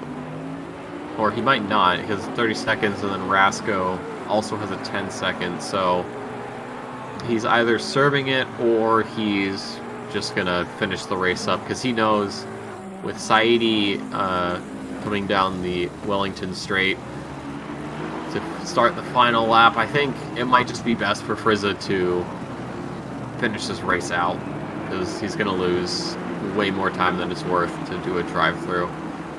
As Carrasco is about 6 or 7 seconds back. Oh, he actually is going to serve this drive-through. Okay. All right, so Frieza goes into the pits, and everyone else starting to file through here. So, All right, man. The leader is Final in the lap. Give me the final what do you push. think, boys? I mean, it's Think been Saeedi's gonna hold? pretty spicy so far, but yeah, I think Saeedi will hold it. Yeah, I he's mean, got- track conditions have gotten worse within the past 10 minutes, so it's now bumped up to wet, and there is going to be more rain before the race finishes, but I think it will stay wet, not be swamp condition. More wetterer. Yeah, so I would assume after wet, would it be greasy, or does greasy only occur when it's drizzling? I would say yeah. I'd say a drizzle would be greasy. Okay. I wanna race that's in a thunderstorm. That'd be sick. Might fry your graphics card, but yeah, that would Hey, be you very know what? cool. You can always buy more. I mean, you might have to like sell your kidneys, but And wait a long time. I think I have my graphics card. I'm not too sure. I'd have to double check. I'll let you know.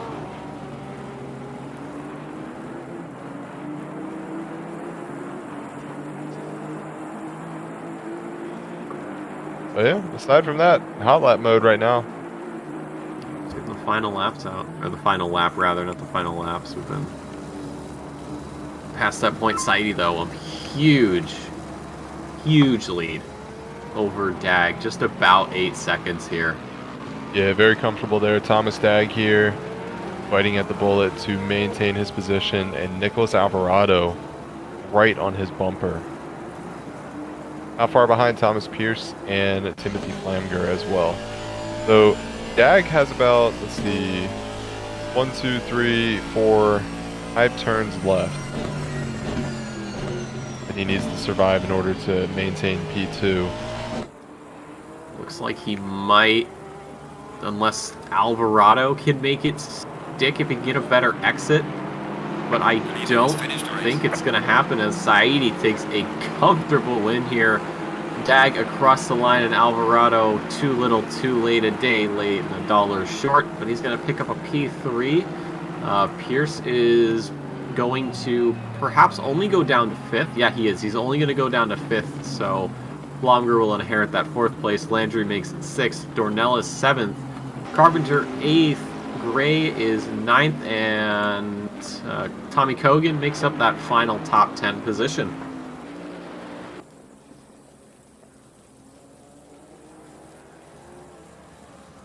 This was spicy. A lot of names who are lower on the leaderboard that are generally not. For instance, these two right here, Kenneth Portis, Trevor Hilligans, catching a bit of sadness with the wet track conditions and little bumping and racing. So we'll get everyone crossing the start-finish line here shortly. That will be a wrap for North America Blue. Perhaps And I- Red will be a bit cleaner, maybe? I don't know what their weather's looking like. I haven't hopped over there yet. I'll be right back. I'll be here. And so will Dave. We never leave. We're actually locked in Mullick's basement at the moment. I will say, you know, I don't know what your living space is like over there, Dave, but Mullick gave me a very small patch of incredibly old carpet, so I'm grateful. What a guy. What a guy. What a generous fellow. Alrighty, so looking at race 2 here in the amateur class, we've got John Gray P1. Give it all you can. Come on, stop switching. Taylor Johnston P2, Garza P3, Graves P4, Frieza P5. Pro-Am, we've got Saeedi P1, Ike Guy P2, Dave Hasser P3, Trevor Hilligans P4, and Surasawa P5. And overall, we got Saeedi P1, Dag P2, Alvarado P3, Flamger P4, and Pierce P5. What is Saeedi doing in the Pro-Am class? That's what I want to know. He is smurfing. Yeah, I feel like he should maybe be in the pro class. Potentially. I mean, he's put on a damn good show this season.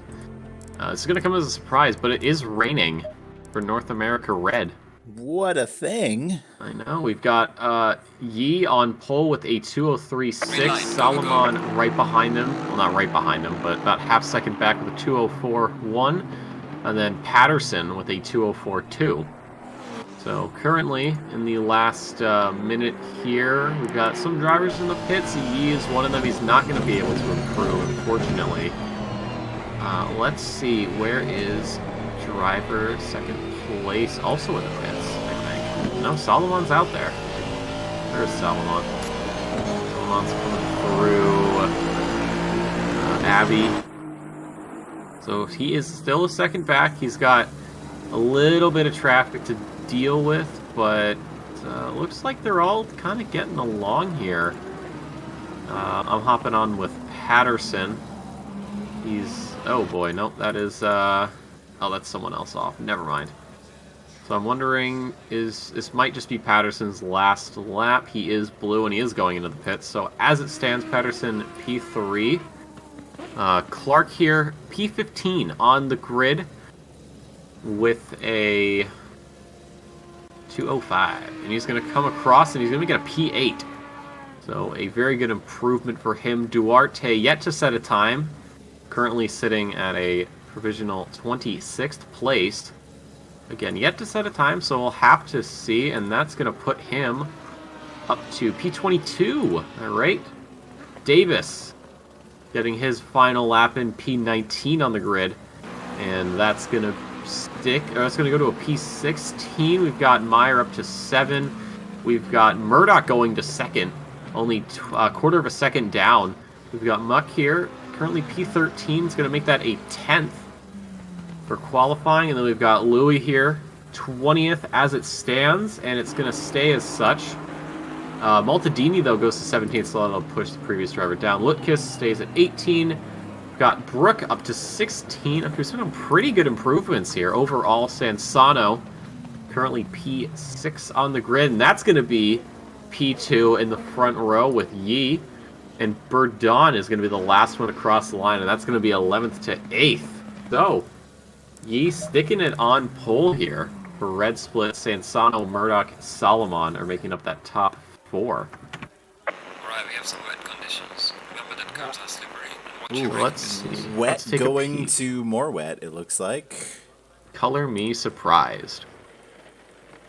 So a quick update on the standings for Red Split. We've got Ryan Yi in P1 with 476. Mark Antoine Landry, with 347. Simon Salomon with 331 and third. Gulzar fourth with 322. And Cameron Sansano making up the top 5 with 312 points. And then we've got Verdon with 296. And there's a bit of a gap there to Meyer, who has 243, making up that 7th. Patterson with 227 in 8th. Tim Brook with 210 at 9th. And then Tadas Lutkus rounding out that top 10 with 195 points. So for Ryan Yi, him being on the front row is pretty standard for him, I'd like to say. It certainly feels like it. I think he's been towards the top every race. Yep, he's won 2 races. So the interesting thing to note with Blue Split is that prior to this race, there have been 6 different winners, that being Dornelis, Ike, Flomger, Hall, Alvarado, and Messiah. But when you come over to Red, you only have 3 different winners, which is Yi, Landry, and Gulzar. So all of those drivers are going to look to maybe pick up another win here at Silverstone. We'll have to wait and see. But yeah, so a bit of a difference there in victories on the top step of the podium. But it is a 2-race special tonight. Buy one, get one free. So we'll see if Yi can add another win to his name. Same with Landry and Gulzar, or perhaps someone else. Perhaps someone else will claim their first win here in North America Red, as the safety car pulls away and picks up the rest of the field behind her. So, Dave, predictions. Yes. Predictions for the race. I'm afraid to say anything because with the weather, the great equalizer. We've got Golzar back in P10, typically towards the front. Yi doing pretty well, staying where he typically is. I would say Golzar is the one that's the furthest back right now.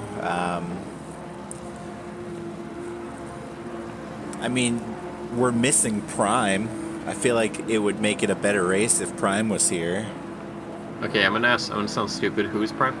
Star Spangled Man with a plan. Spangler. The Star Yeah, Spangled Spangler. Man with a plan. But where is Landry here? And I hear that Jeff was afraid of the rain, and that's why he's not here this week. Bro, imagine being afraid of water. Like, just drink the rain. I don't know Old if that'd be strategy, healthy. Cotton. See how that works out for him. You know what, Ryan? I will. Huh? Huh? Huh? I think it is Dave's turn to call the race start. It Oh is my- Dave's. Oh my god. Alright, Dave. Everything on the line here. This is for all the marbles? No, this is for your job and also marbles. Oh, okay. You guys get marble. Yeah, we get marbles. What are you gonna do about it? You Gotta want rework one? my contract. I can let you borrow one if you want to know what it's like. Alright, we'll run down between race 1 and 2 and we'll get some wet marbles. Hell yeah. Let's go. Jeff's scared of moist. Moist. Any predictions for lap 1? At least one person makes it. That's bold. Thank you. Only the boldest of predictions. So we've got Say- the safety car pulling ahead here, getting ready to tuck into the pits. Out of That strap fear, on wheels. out of fear of the rain. Jeff must be driving it. I would like to give a quick update with the last race. Dornelis actually did end up getting a 5-second penalty. Or no, that was... Did we see that already? Whatever, it doesn't matter. Dave, the floor is yours. Okay, thank you. Yes. Alrighty, so we've got everybody coming up here to the start line, waiting for the green flag. Try and get a good camera angle here. And green flag now. Alright, and they're off. Looks like everybody got a pretty clean start. So far, so good. Was that Sansano looked a little squirrely there in P2. Oh, some sadness in the back here. Oh boy. Jeez, I that don't was... even know what the heck happened there. I don't know. So I far, saw... clean start. I saw a large gap from All like. right, I'm gonna go to back to 11. Snell Train here and try and see what the heck happened.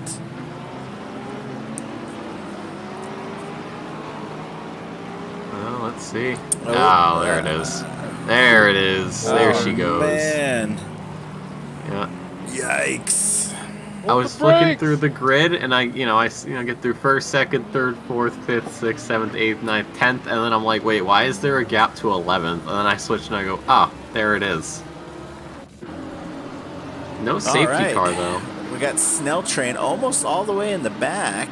Let's see, jumping back up here. Everything else looks relatively clean. Someone looking very squirrely right there in the McLaren. Is that Elliott? Was it the red one? No, orange. Orange McLaren. Perhaps, Brooke? McLaren. It's Davis, maybe? Looks like Yeah, it. it looks like Davis. Yeah. Rather squirrely. Granted, this is the beginning of the race still, but not like conditions are going to get better. So there is that too. Gents, I shall be right back.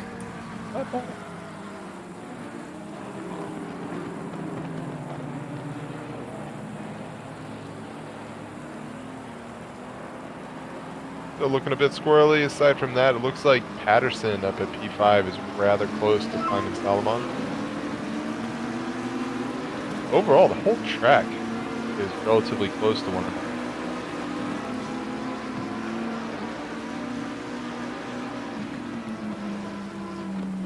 Yeah, Steve Davis here, going a bit wide. Looks like Brooke might capitalize on this opportunity, getting a bit more speed going into Maggots. Maggots does. He takes that position over for Steve. He is now trailing behind Makuta Padye. Dave, are you there? I am here. Okay. Just letting you finish your sentence. Well, thank you. You're kind. Captain Starburst, Tatus Lucas.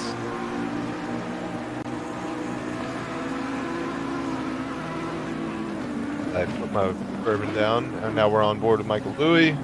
Mario Maltadini, is that a new driver? Debutant? Maltadini has been here for a few races, but I think they are new this season. Okay. Welcome in there, Dario. Italian. I'm going to turn on autopilot real quick and go grab a drink. I'll be right back.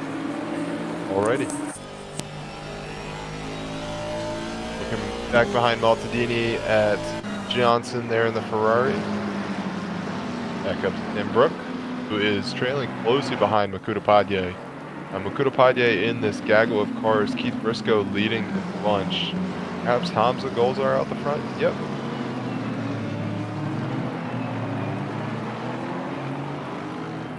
If you're looking for McLarens, you have a handful of them here. Yeah, Ducky, Primo, not racing this week. Return. What have I missed? Rain. Okay. Looks like we got a car off track right now. I see 5-1, could be 5-7. Not sure if it's Giordano. 513. That appears to be James Parks. McLaren. I will take a peek and see what happened. Let's see, Parks. Here we go. Yeah, Ducky, I think you were the only McLaren there as well. And taking a look at the leaderboard here, Riley Murdoch, 10th away from Cameron Santano there, P3. Knocking on the door of P2. Other than that, like we said before, very close. Got this gaggle of cars from P11 down to P16. All within a second of one another, and that's the train that you're seeing go through the hangar straight right now, going in the stow. So it appears as though Parks pulled off, parked it, and went to the pits and left, so I don't know what that's all about. Hopefully everything's okay on his end. Had to poop. Anyways, we're on board with Riley Murdoch. Simon Salomon back there in the GDI. And we are going 3 wide. Almost 4, I think. Oh, hell no. Oh my, look at this. We got triple 2x2s, but Sano takes the lead away from Yi. Oh, this is getting dicey. This is getting dicey. I like it. Simon pressuring Yi there, it looks like. Oh, and there it is. Murdoch into the back of Yi, and Yi's gonna catch him. And he's saying, "Hey man, knock me. That's fine. I'm catching you. You don't get to leave until I say." All right, I'm back. Push you back to 8. Welcome back. What happened to Yi? He got a bit of a nice little butt tap from Murdoch. And good old pit maneuver. Okay. Is it a pit maneuver if you hit him from like just in the back bumper, or is that that might be something different? Maybe he's been watching Cops and he's just like, all right, I'm gonna try it out. I saw somebody doing a blue split. I can do that. Anything you can do, I can do better. I can do better. I can do anything better than you. But now Yi's got some work to do. From P1 down to P2 down to 8th. So yeah, so Yi and Murdoch, who were 1 and 2, are now down at 8 and 9. Golzar chomping at the bit. He's at P10. Makuta Padye close behind Golzar. And again, that train of cars down to P14, P13, all relatively close. We got Philip Clark. Gone. Philip Clark has left this plane of existence. I don't know if there was an Who is issue. 13? Duarte. I'm going to jump back 30 seconds, try and catch what happened here. Oh, Too much no. curb, maybe? Sansano just had a bit of a spill right as you left. Oh, no. But he's kept it together, so he's I think P3 at the moment. Yeah, he's P3 at the moment, but he's probably going to lose that to Meyer in P4. And he's going to lose that position. And Sansano now gives up the lead and goes to P4, which gives Solomon the lead here of the race. But he does have to worry about Patterson very close behind, of only about half a second, a little bit less now, as they come down through towards the Wellington Strait. So maybe the slipstream will play a part. Maybe not, though. He's quite far back from the Nissan, not the Nissan or whatever you weirdos call it. But now it's Godzilla. oh yes, of course. But Solomon does now take the lead here at Silverstone, with Patterson not giving up quite yet. He knows there's still 20 minutes. There's more than enough time to potentially pick up his first win of the season. He's still looking for it. And same with Salomon, also looking for that first win. So we'll just have to wait and see. The main drivers that have wins under their belts are nowhere near the top. Landry didn't. I don't think Landry was present. Yi is down in P8, and then you've got Golzar, who is in P10. So as it stands, should things stay the way they are, Solomon would pick up his first win of the season. Unless he messes up, then that could give it to Patterson or Meyer or Sansano. It's a whole thing. Don't put that hate out there. That Don't ain't do hate. It. That's just facts. That is it. prediction. That is weatherman prediction. Actually, no, it can't be weatherman prediction because they get the weather wrong. That's a prediction. So, a good number of drivers potentially on the way to their first win. What? Let's check in with Ryan. Ryan, are you still alive? I'm here. I'm alive. Thank God. We thought we lost you for a second. Yeah. We do have penalties coming Sleep through deprivation will do that to you. Clark picking up a 15-second penalty for a collision on lap 1. Thomas Varnes, number 112. Looks like he got a bit of a warning. Riley Murdoch getting a 10-second for a collision on lap 3. And Salomon actually picking up a 5-second penalty for a collision on lap 4. So now Solomon has to focus on getting this gap here to Patterson. As it stands, just about half a second, and then you got Meyer 2/10 back, but then you've got a good gap to DeBidden and Bourdon as well. So the top 3 here could stick like this for the rest of the race should things play out perfectly. Yeah, I mean, our king and leader right now, Simon Salomon, could potentially fall down to P5, wearing our math hats correctly, because that is a tight gaggle. Even though Dividend does have that 3.6 gap, it's close enough where he could potentially lose that spot to Bourdon. So P4, P5 as it stands, unless something happens. A bit of an update actually for the sprint series. So the OOR is actually going to be messing with the finals a little bit. So for round 1, and this is just for NA, this is not for EU. EU is doing things as normal. But for us in North America, as we do celebrate Thanksgiving, we will have the first round of finals on the 18th at Oulton Park, and then there's going to be a week off, and then December 2nd is going to be at Spa. So instead of having the 3-week stretch of Oulton, Spa, and I believe Misano, we'll just have the 2.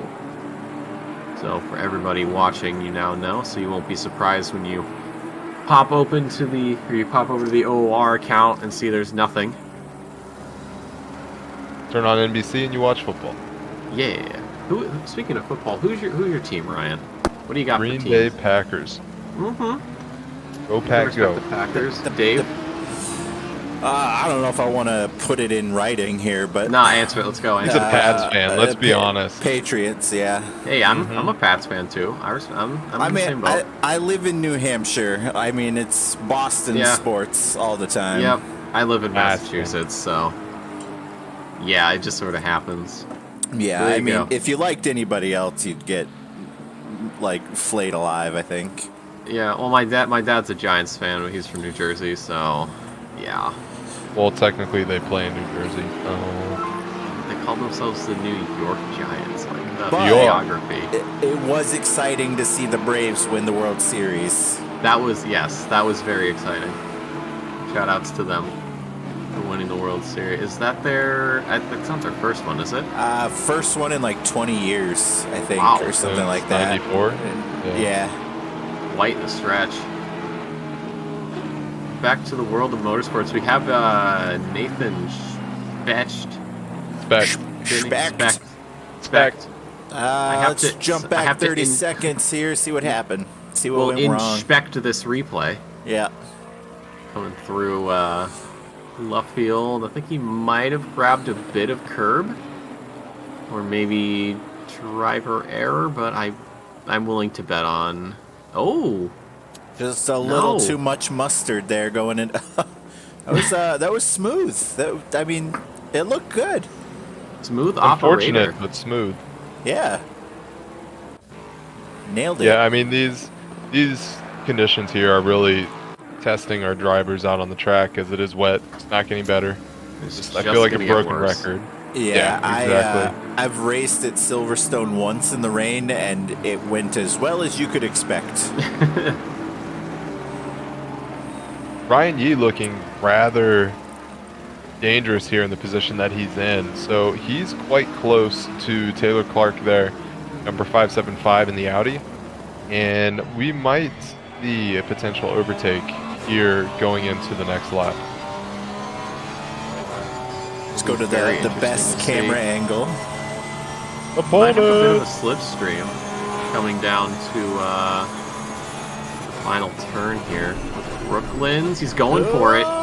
He's going to try to make it stick down the inside. He does pull ahead, and he's going to have it. He's going to have that P6. So Ryan Yee making up positions after that unfortunate incident at the start of the race. And he is looking to catch up to Naresh Vidin. Got about a second and a half on him, so we'll keep an eye on that, see if he can make that place up, make it up to Look at the P5. Look at the left side of Yee. Little bit No, of look at paint his good missing there. side. Let's get the camera on the other side. Yeah, don't show everybody. Come on, man. You can't just do him dirty like that. Oh, Well, that's okay. That's a little mean, messy. he's shaving off the paint. You know, he's just getting rid of some weight. Yeah, it's weight reduction. That's all it is. Yeah, didn't we do the math and it said it was about 20 kilos Just about. of paint? Oh, I guys, still don't know if that's the boss is in chat talking about how moist it is. As they Musty should. moisture. It's damp. It's a moist. That's wet as hell. It is wet as hell. Quite possibly soaked. So, if I'm not mistaken, Cameron Sensano looks like he took another position there from Taylor Clark. Taylor Clark at P8, Sensano moving up to P7.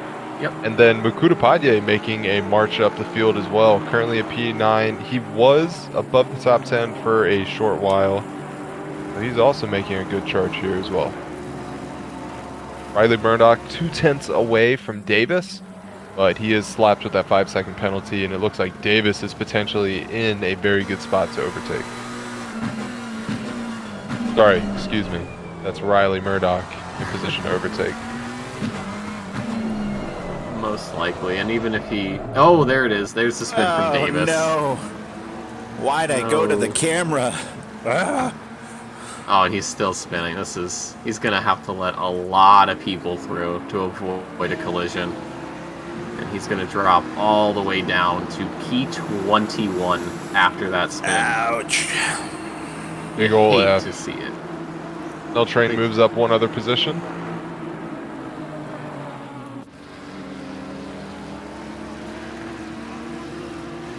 top 3, though. Meyer kind of reeling in Patterson at the moment. I think he was a little over a second back before, and now he's just under a second. So maybe Solomon is trying to defend for some reason against Patterson, maybe force him into some sort of odd error. But he does have that 5-second penalty to work with, so that will put him, if it stands, it will put him down only to P3, so because the gap here is massive. 8 seconds from Meyer to Dabidin, who is dealing with Yi and Sansano here. No. Yes. No. Yes, no, what? Yes, Yes, no, what? no. No. What? Yes. What? Don't know. I don't Keep speak going. English. Keep going. Yes, no. I have nothing else to say to that. I'm lost now too. So just keep going. Keep rolling. God. Yeah, I'll Keep do rolling. that. I will roll. I'll roll as these cars do. So top 3 kind of just getting themselves together. We got Dabidin and Yi. Yi looking to make up another position here. Dave coming in clutch with the trunk cam. As Yi thought about something down the inside, a little too far back to make a move stick here. As they head through farm, and they're getting ready to go through the Wellington Straight once more. Yi's going to be a lot closer, though, perhaps having the slipstream here. If he's going to go for a move, he's going to have to do it down the inside into Brooklands, and he's going to pull off to the side. He's later on the brakes alongside Dabidin, and that's going to be Yi up to P4, and it looks like Sansano also going to try to get a piece here of the action going through Luffield on starting the next lap. But a great move out of Yi, making up more positions, and now 8-second gap to Meyer, quite the almost 9 seconds in fact. So if things stay, Yi should be proud of himself, though, going from P1 down the grid and then fighting his way back up. I think that just goes to show you just how dominant Yi has been here in Red Split over these last 5 weeks.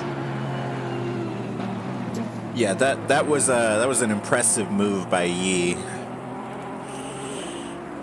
I mean, He picked his time right. Yeah, I feel like he's been on a mission since falling back. That's for sure. He's already opening up a gap too to Dabidin, almost a second now as they go through Stowe. And there's a huge gap from Murdoch in 10th, and then we got a good train of cars here coming down the Hangar Straight. Johnson, Gulzar, Louis going for a move on Gulzar. Might try to make a stick around the outside of Stowe here, but he's not going to have the grip. But maybe a bit of a switchback here, and he actually does get it done. Louis up to P13 now, but he's still got the threat of Lutkis, but I don't think Lutkis is going to go for anything. He might just give up that position and maybe try to find a bit of a gap there. But Louis with a very impressive move. A little switchback there into Stowe to gain that position, and he pushes up, and that's going to actually move Lutkis down closer to Geiger and company. That was an excellent move. So jumping to chat real quick, we've got a question from Ultimate Local. What's your most desirable car in terms of overall satisfaction? Is this damn. in-game or real life? I would say in-game. I'm gonna assume in-game. Ryan, what is your car? This is tough because it does get to the point, the more cars you drive, the more you find out that they're better at certain locations. I think I would have to go with the Lexus. The Lexus, when I was driving it, was very enjoyable, and it was a different challenge, but it seemed manageable. So when I was driving the Beamer, it was quite difficult to tackle. Never really became satisfied with the car. Audi would have been an obvious choice, but I haven't been back in the Audi for quite some time. So it'd be interesting. I would be interested to see how I like that after this time away from it. Nick or Dave, what do you guys think? I will say the Aston. I think that's, well, I would say that's the car I have the most hours in, but I think it's actually the boat because of the 9 hour. But comparing the two, I would just have to say the Aston. It's a great all-around car. It doesn't do anything too well or too poorly, but it's that good, middle ground of everything. So I'd have to give it to that. I don't think there was a single. Well, there's maybe a couple tracks, but that might be due to my non-existent skill level. But I think pretty much any track I take the Aston to, and I can expect to do well in. What about you, Dave? So, yeah, the Aston is very nice, but, I want to have a different answer. I've been a big fan of the Bentley so far. I signed up for the Rookie Series this season in it, but I haven't really been able to make a race yet. But it is still really fun to drive. And GT4 is Janetta every day. Oh, if we want to talk about GT4s, I love the Audi. The Audi GT4, it feels like it has a ton of power. It's manageable versus the GT3 Audi, which is a bit of a beast. But yeah, GT4 is definitely Audi. Nick, back to you. Well, I have not driven in the GT4s. However, we're not here to worry about the GT4s. We've actually got a pretty good little scrap going on here. P13, Lutkiss, Brook, and Klinsing. As we see Brook getting very close to that Bentley there, coming through Luffield, through onto the next lap here. We're probably going to have maybe 4 more laps. But as it stands, Lutkiss, Brook, and Klinsing coming through here into Copse. Klinsing, thought about it. Thought maybe he'd go for something, but he's quite far back. I don't think he's going to make it stick. I think Brook actually might have gotten a better line through Copse here as they get ready to go through Maggots, Beckett's, and Chapel. That McLaren very good in high-speed corners, a little loose there, but we see Lutkiss actually going wide, and he's going to spin out, and that's going to give Brook and Klinsing, Sneltren, and a few others some positions. Actually, no, he's back. Lucas, that was quite the esports line. He's taking the Forza line. He's going to go 3 wide with his competitors down the hanger straight into Stowe. Brook on the inside, Lutkiss middle, Klinsing outside. He's going to have to back out, and that's going to be Brook taking that position, and Lutkiss only losing 1 position after that. I don't know if the stewards are going to knock him for it, but he's going to keep his, he's going to lose 2 positions, gain 1 back, but that also allows Sneltrain to catch up a bit, and Brook making it P13 at the moment as it stands. That was quite something.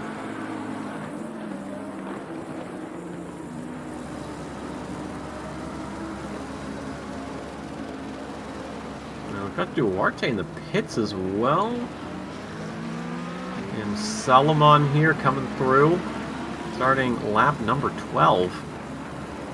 So there's going to be lap 205, so we're going to look at 3 more laps under the timer, and then 1 more after that. And then that'll be race 1 for North America Red.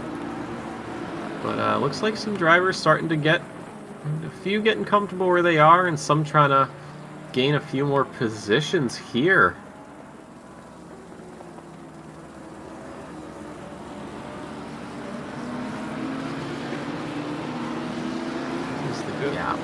Any big gaps? Yee up to P4, by the way, so he must have gotten, or no, he's been in P4 for a while, I think, right? Yeah, he has been. He's hard charging right now, though. He is making up time to Meyer. So if I recall correctly, it was about 8 to 9 seconds away from Meyer initially, and he's currently sitting at 6.7. I think it might be too little too late, though, for him. I mean, unless Meyer spins or something, but I doubt that. Although, actually, no, it won't really matter. He's not going to gain much. Solomon would fall to P3, which would give Patterson the win, followed by Meyer P2, and then Solomon taking that last step on the podium. But Yee would not be any closer unless he can pull what is effectively 2 seconds out of thin air and get close. I mean, maybe take Forza lines. We don't know. We'll have to see. But pretty solid recovery from Yee after that initial incident. I don't think there's been any more penalties that came through at the moment. No. Jumping back to chat, we got another question from Ultimate Local, looking to find out what is our favorite muscle car ever. Ryan. Shelby Cobra, hands down. Nick. I have one. I don't have one. I never really thought about a muscle car in life. I would say either like the old Dodge Challengers or a Plymouth Roadrunner. Like a 67 Challenger? Yeah, I love the look of the Those old are ones. nice. Yeah, those look amazing. They sound even better. Although I might have to agree with Ryan on the Shelby Cobra. That is a very Yeah. nice car. Had to reiterate it to my wife, say like, hey, if we ever get rich, Shelby Cobra. Shelby Cobra. First Put it in the Shelby garage. Cobra, first the Cobra, and then all the essentials.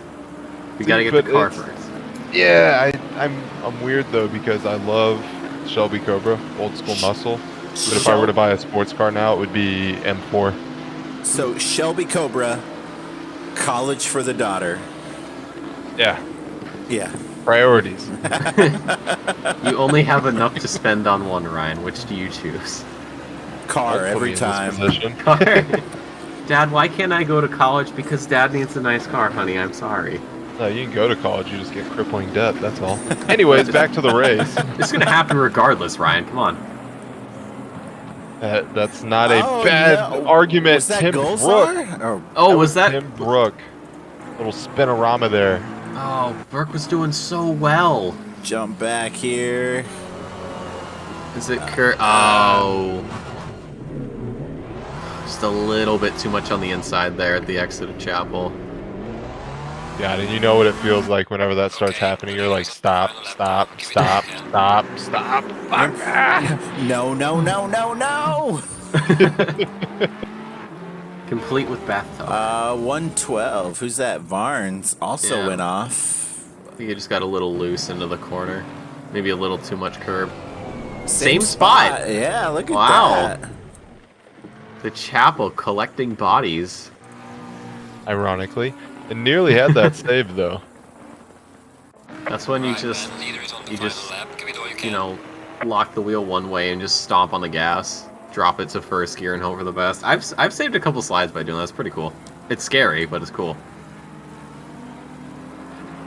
Went on to the final lap here. Solomon still half a second from Patterson. Yee, though, has managed about another 0.6 seconds on his time to So- Meyer, but as it stands, I don't think it's going to matter too much. So yeah, I think it's gonna go Patterson, Meyer, Salomon, Yee with the penalty. And then Sansano will make that fifth spot because there's a it's an almost 7-second gap between the two. Let's see if we'll get some nicer weather for race 2. No, we're not. Yeah, it's not gonna happen. No. Wishful thinking, and I respect it, but it's not going to happen. And if it does, I will be impressed. Dave, What? do you have crew chief running in the background? Crew chief? No? Is that a plug-in? Yeah. Anyways, back to the race. Wait, why would he have crew chief running? Just a comment. Sounds like Yeah. there's oh no, crew chief in game. Oh, the radio messages? Oh, maybe. Well, that message was to indicate the final lap. That's pretty normal. I think it'd be good to know if you're on the final lap, I think. I just know to turn off the virtual rearview mirror. I don't know anything else to turn off. Does it, like, show in the overview? The mirror does, yeah. Really? Interesting. But Salomon here coming out of LaField with Patterson behind, but with the 5-second penalty, Patterson will pick up his first win here in North America Red. And Meyer across, there should be, there's just barely enough time. So it's going to be Patterson, Meyer, Solomon on the podium.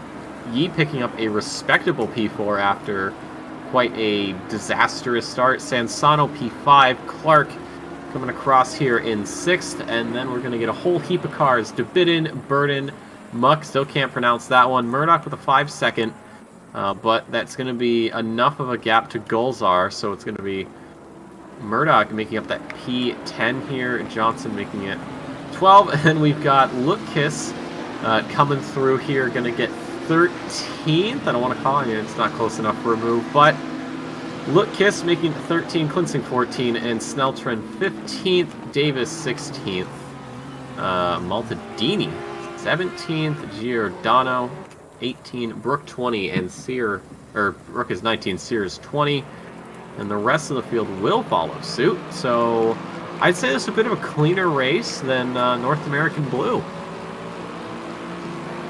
Was it though? I mean, yeah, we didn't have as many deaths.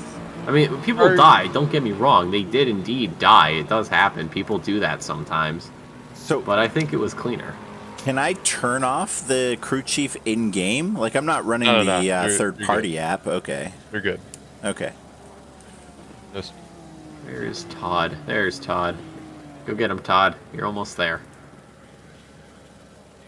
happy to have you stop in here, Alloy. Welcome in. Come on, Todd. You can do it. I believe in you. You're so close to the finish. I don't know how much time is left.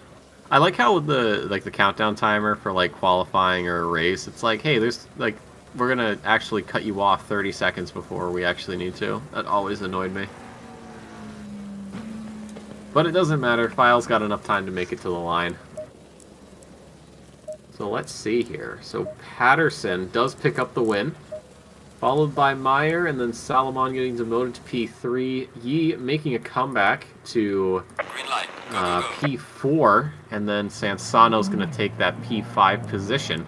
So, Another wet qualifying session. shocker. But getting less wetter. More moisture Less. than an oyster. Less. Damn, what we. So I it's wonder gonna if we'll be- see custom liveries for the Lexus by next year. I'm sure if we ask nicely. Doubt it. Okay, so we have to be rude about it. Yeah. Write a polite letter to Kunos, to whom it may concern. Please. Not even Kunos. Isn't it like a licensing? What is the issue with the Yeah. Lexus? Yeah, so from what I can remember, it's the licensing deal with Toyota. Mhm. And that's why they only have the 2 liveries that you can choose from. That's Ain't why? that some shit? Why though? Why? I'll be right back. We'll be here. Alright. Toyota Ting. What else? Yo, honestly though, Toyota though, lit car company, lit manufacturer, as someone who owns one. I think you're a little biased there, bruh. You know, what are you gonna do about it, Brett? Huh? Nothing. Fight, come on, right now in the booth. Let's go. Throw some hands. Oh, let's do it! Let's go. I don't know how If I we're were gonna to- do it. If I were to get anything, money not being an issue, Mhm. GMC AT4 Yukon. Not bad. I would just, I'm gonna go a little bit pricier on you and just go with the McLaren F1 because I love that car. Oh, that's not practical, but alright, fair enough. I don't care. Well, you said if money's not an issue, then that. Yeah, that is true. That is true. You can't just say money's not an issue and be like, oh, it's not practical. I Yeah, know. yeah. All right. That's all why right. I'm getting. That's why I want it. It sounds I'm so nice. picking up too. what you're putting down.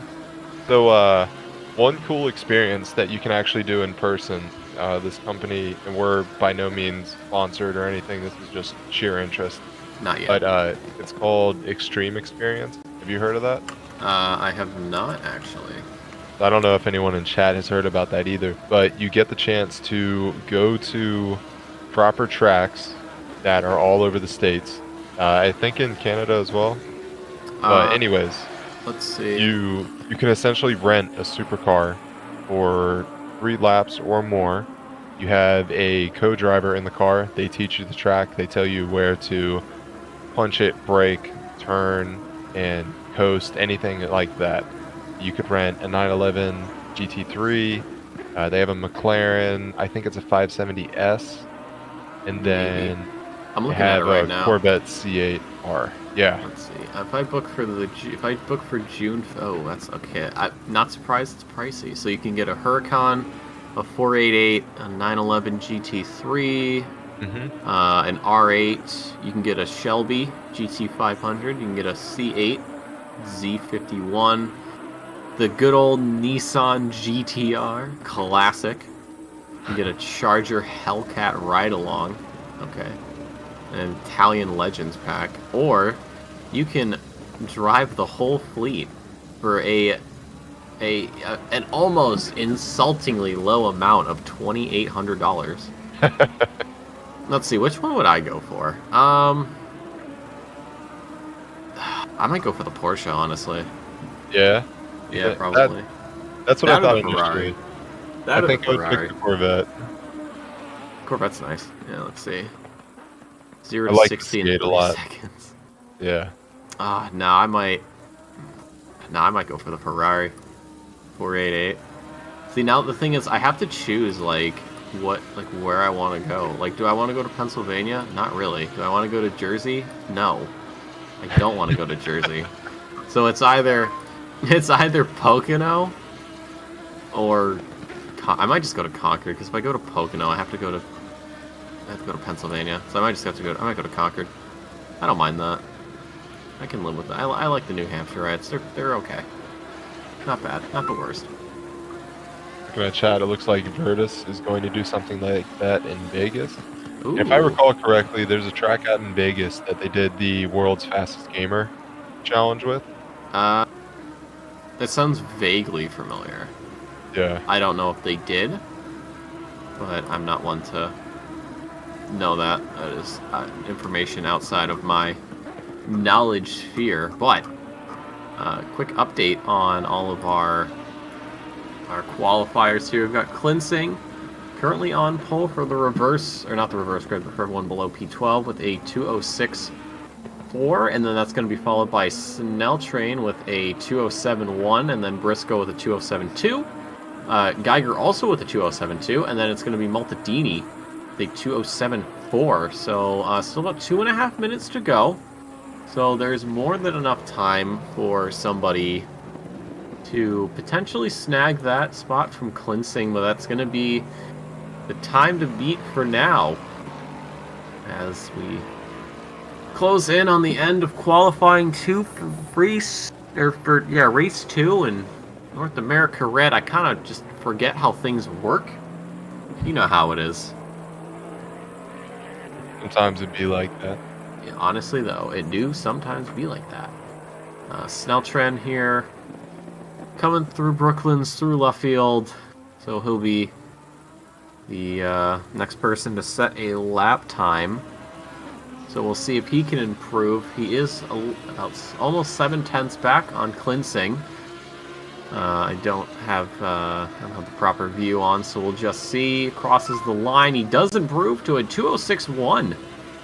So he currently sits on provisional pole as Klinsing coming through a long ways back, actually. So Klinsing almost 4/10 back as he comes across, and he makes it.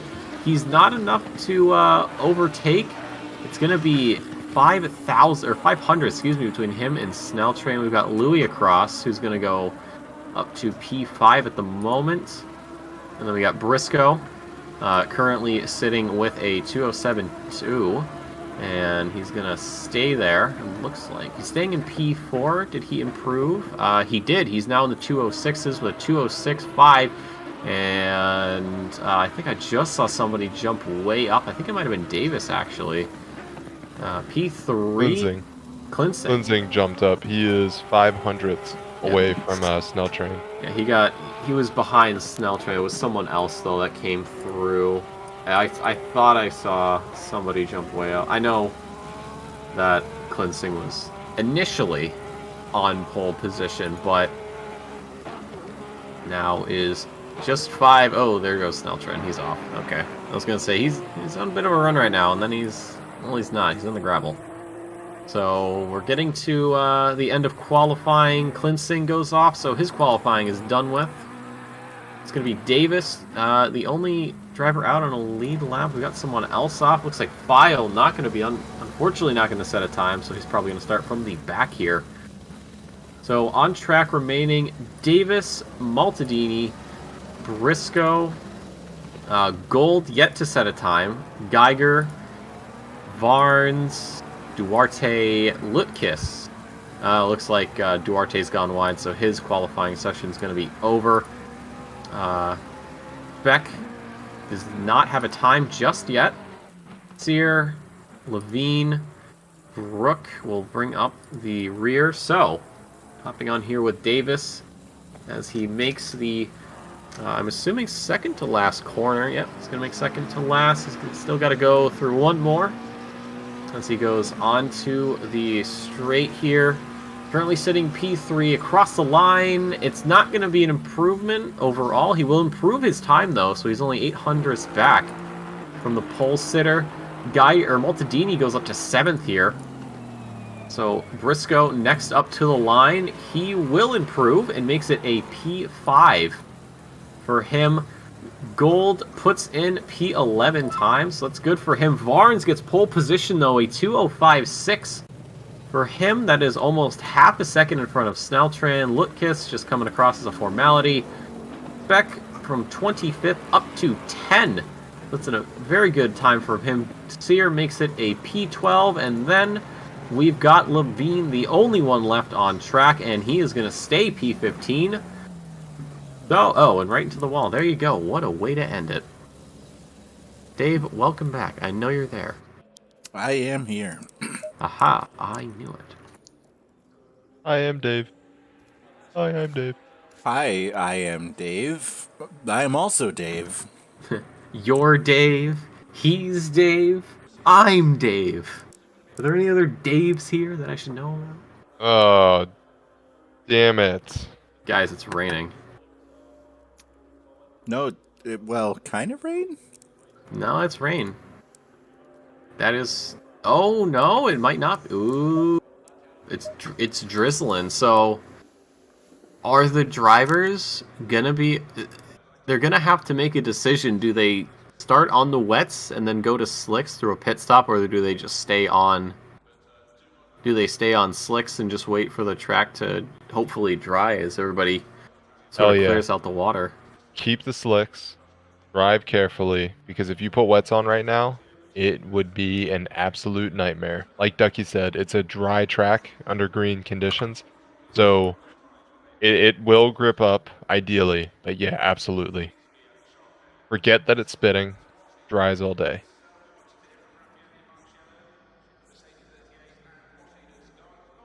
Well, I remember having a race at Imola where I decided to start on the wets and it paid off because I didn't end up dying, which was worth. 30 seconds.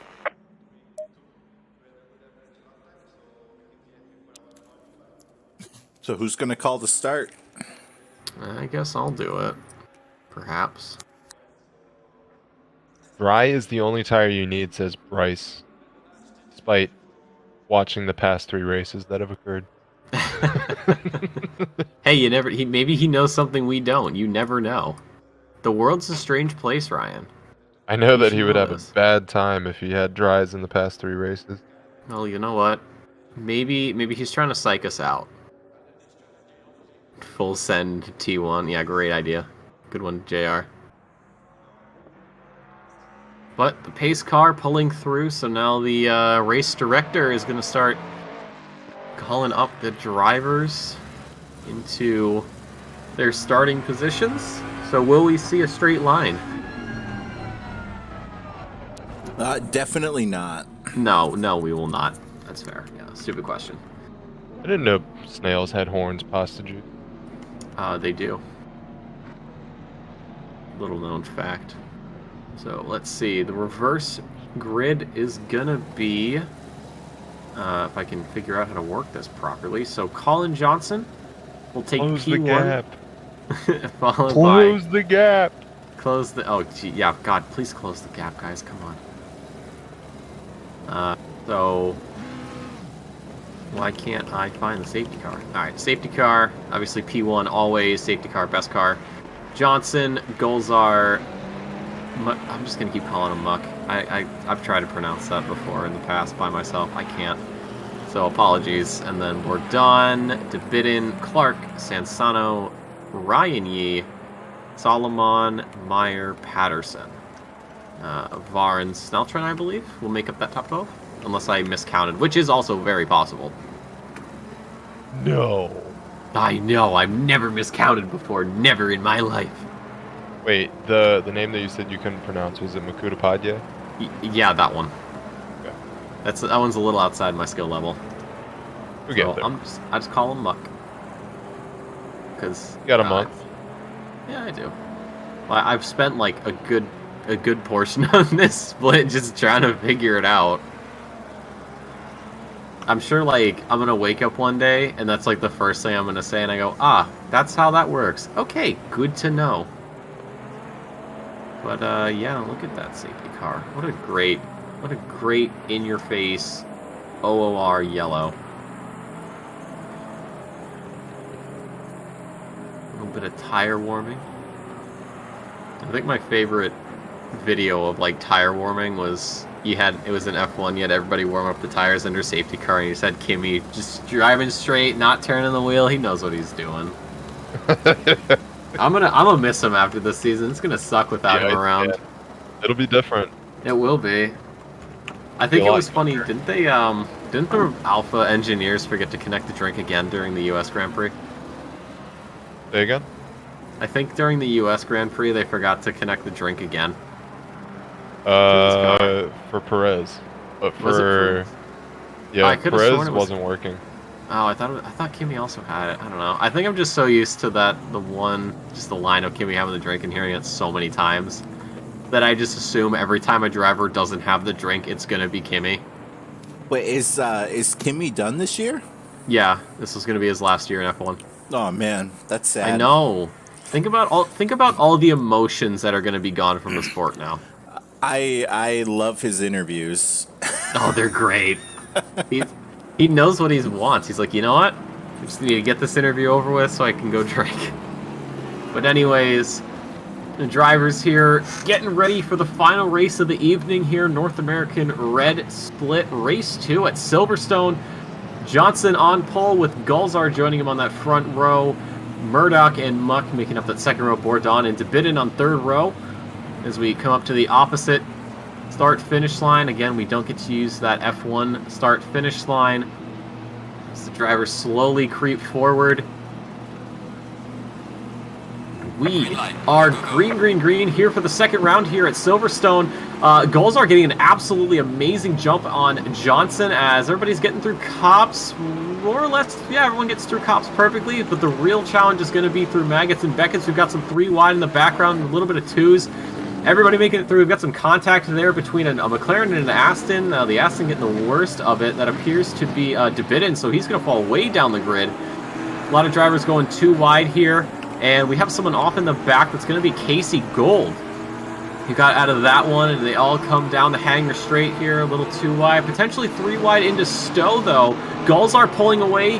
Murdoch and Johnson coming together there through Stowe. But that is going to give Murdoch the line inside as they head through Vale. It's going to be Johnson falling down, though, from the P1 start down to P3, potentially losing a position to Johnson here. Or not Johnson, I don't know, anybody. Bourdon, though, overtaking. So that is going to give Johnson the short end of the stick. And everybody getting through. Abbey, we've got Ryan Yee going a little bit side by side with Solomon here into the right-hander. And it looks like the majority, everybody's getting through just fine. But it's the driver here of the first lap, though, is going to be Gulzar, who got an absolutely incredible jump at the start, and he's opening up that gap almost a second to Murdoch as they head down Wellington.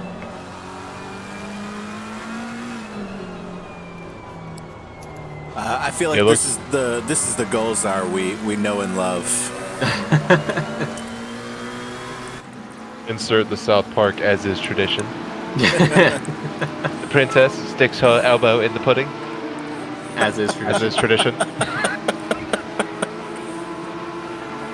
Gulzar looking for, I believe, his third win on the season. Yes, he does. So he is looking to make another win there as he goes through Maggots and Beckett's. Again, he's still got a good gap there to Murdoch. He's going to look to try to open that up as these laps wind down, or as the timer winds down.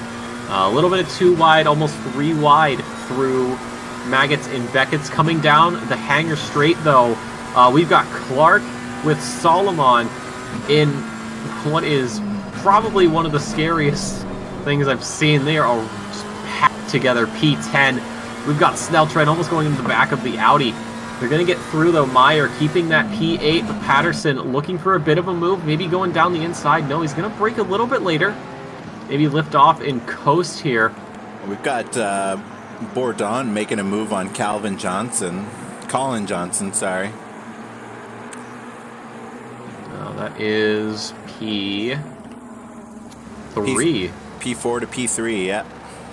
He's looking to make it. He's looking to maybe make a podium. I believe that'll be his first podium of the season. Let me just double check, but I'm fairly certain if he can stay where he is, then it will be a podium for the man. Whenever this site loads, it takes like 8 years because I have to connect to Australian servers. Come on, Australia, get it together. So Bourdon here. He does have 5 top 5s, but no podiums. So should he keep it the way it is, then he could potentially pick up his first podium of the season. Gulzar, though, looking for his 3rd win, and Murdoch also going to be looking for his first win of the season here. So 25 minutes to go. The race is still very young. Anything can happen here in the final race of the evening and of this week. And then we will come back once more, and we'll be at Nürburgring, I believe. Is it Nürburgring? Next week, yeah. Yeah. Nürburgring, and then it'll be finals week, and it's going to be a whole heap of craziness. Good old nerves. Yep, good old nerves.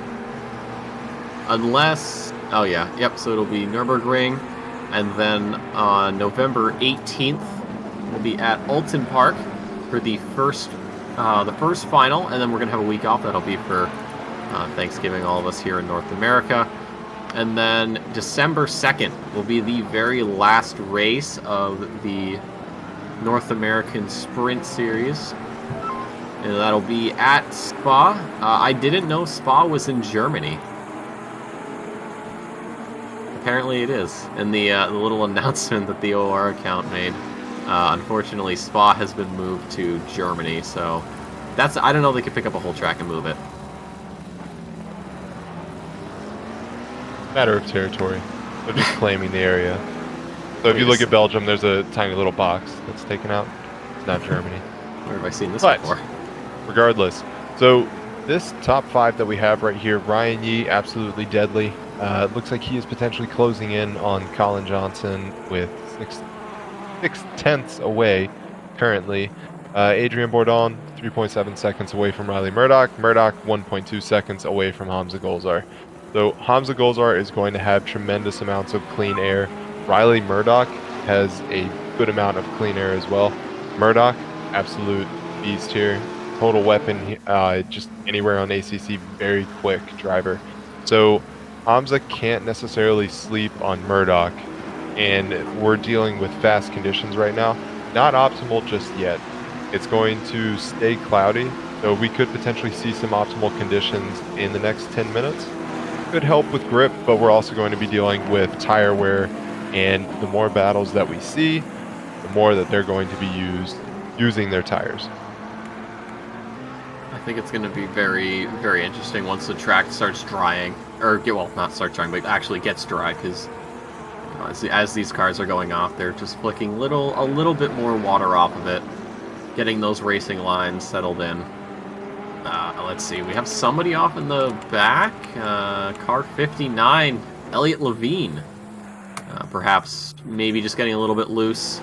We'll run the replay back here. We'll see what we got. He goes through cops. Pretty standard stuff. I'm guessing it's at Beckett's. He might have had a bit of an oops. He comes through. Oh, yeah, he just goes completely across the grass. Does he keep it off the wall? Ooh, he does. Good job. Oh, it was a nice save. Very good. Oh, I would have cut the grass there, I think, Well, that's what he's... instead of going back on track that way. But, more power to Elliott. That is a bit rough. Always sucks to spin out. Yeah, I gotta agree with JR on this. Getting a 158 in fast conditions with race fuel is pretty damn impressive. I hate to interrupt you, Ryan. We have a bit of a battle here coming down the Wellington Straight, though. We've got Davis and Brooke going side by side here into Brooklands. You got Davis on the inside, but here comes Brooks on the inside. Davis around the outside. They do make contact, but that's going to give him the inside line potentially, but it's not going to be enough here as Brooke falls back. He's going to get a little bit loose on the exit, and that's actually going to give Louis time to overtake, but Louis does have a 15-second penalty. So we'll see what that's going to put him way down the grid as they go door to door here through cops, and it looks like Louis is going to get the short end of the stick there, and he might just fall back to Briscoe and possibly DeBitten as they go through Maggots and Beckett's. They go door to door here. That's going to be another position given up for the Audi driver, and it will be Brooke or Davis actually getting the best of that. That little exchange there. There was a bit of a bump, but it didn't cause any sort of spills, so he is going to keep that position. I do want to see what that penalty is. So Sear actually, Andrew Sear, car 410, got a 5-second penalty for an incident, collision, lap 1. Michael Louis, number 15, getting a 15-second penalty for causing a collision on lap 2, and then we've got Elliot Levine, number 59, a 5-second penalty for a collision. So the penalty's starting to come through here as we pass just about the 10-minute mark. Captain Starburst looking like he's going to poke his nose in there. Tatus Luke is backing off at the last second. And then, like, these two are just breaking away, Dividend and Cleansing. Perhaps we'll try to catch the this 4-pack we've got up here. Oh my god, we've got, let's see, we've got Davis, we've got Briscoe, Johnson, Louis from 13th down to 16th, all within roughly a second of each other. So we'll see maybe if this develops into a much closer battle here going into the latter stages. We actually have, looked like Briscoe was going to try to do something around Davis here, but a little too far back, and that will push him into the waiting arms of Colin Johnson as they come through to start another lap here at Silverstone. But it looks like everybody's starting to get settled in, getting ready. Gulzar pulling that gap almost 2 seconds to Murdoch, so he's been doing nothing but pulling away. He actually just got his best lap, this previous one, a 1 minute 58.0. Murdoch with a 158.371, so that's his best lap. So his best and previous is 0.3 down. So Looks we'll like see how much that gap opens up. Davis maybe had a bit of a mistake falling back behind. Is that Briscoe? No, Lucas. No, that's Lucas. Yeah, Lucas. Let's see. You said it was Davis? Let's find him. Let me check the replay, see what happened. Where is he? He doesn't exist. Oh, no. Car number 5. There he is. Of course. Alright, let's see. Alright, so it looks like... Alright, so he goes through cops just fine. Goes through maggots, no problem. The right-hander, and then he just, I think he might have just taken Beckett's a little too odd. Yeah, he just gets loose, and then he falls way down. He loses 1, 2, 3, 4, 5, 6 positions coming down the hangar straight. That just goes to show you the skill level of these drivers and just how what you might see as a small error can have a massive effect on your race. 6 positions for a tiny error. I mean, that's that just shows you again how good these drivers are and how punishing mistakes can be. It looks like track conditions are still fast, still cloudy, and we may not see optimum. Not sure yet. We'll have to wait and see once we hit the 10-minute mark, maybe. But we could be dealing with fast conditions the entire race. I can't complain. There's no rain. A faster race is a fun race, especially because I mean these drivers are getting starting to get under the 2-minute mark. Especially a lot of, let's see, how many drivers. All right, so you have to go all the way back to Tadas Lutkis, P17, to start getting a driver who isn't in the 2-minute, or isn't in the sub 2-minute window. A lot of these drivers are putting in best laps that are about 159s, about a mid 159, a few high 159s for their best, but yeah, again, 17. You have to go 17th position to get a driver who's not putting in the sub 2-minute lap. That's... Yeah, but with that said, the driver who is currently rolling last place right now is knocking on the door of a sub 2-minute. So pace is there for every single driver. Granted, we do have some that are quicker than others. It's to your point, big amount of people here who can reach a sub 2 or very close. We got a 5-second penalty for Yi. I need to see what that's all about. Collision on lap 5. So that's going to put a dent in his Porsche, as if there probably wasn't already a dent enough. So he's currently sitting P10, so he's definitely going to lose position should things stay the same, though. We've got quite a lot going on.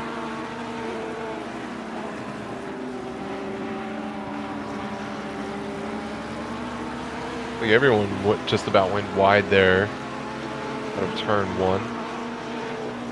Taylor Clark went very wide. Be curious to see if we have any drive-thrus that occur before the end of the race due to track limits. Turn 1 is a killer with that. Yeah, it's true. I don't think there's going to be too many. You never know. Hopefully not. We'll have to wait and see. There's still 15 minutes to go, though, so yeah, anything could happen. A few drivers getting close to each other, though. Klinsing pulling in on Louis, who is getting close to Johnson, but nothing quite yet.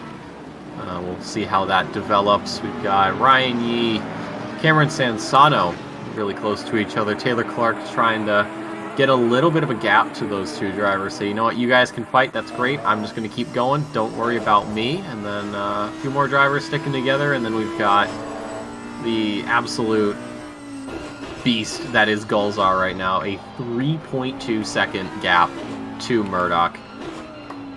And then from Murdoch to Bourdon is, looks about 5.5 seconds. Yeah, just about 5 seconds. So the gaps up front starting to open up, which means it's a few groups forming, all staying relatively close to each other, but then it's just group and then gap and then group and then gap as the race develops here.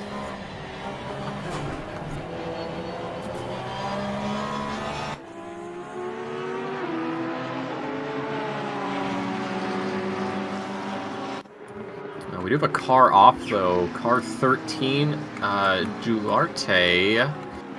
Wonder what happened there. I don't know if he might have gotten a little bit loose, might have spun the car a bit. We'll see. Jump back 30 seconds here. Who is that's the Aston of, I'm going to assume, or not DeBidden. DeBidden's red.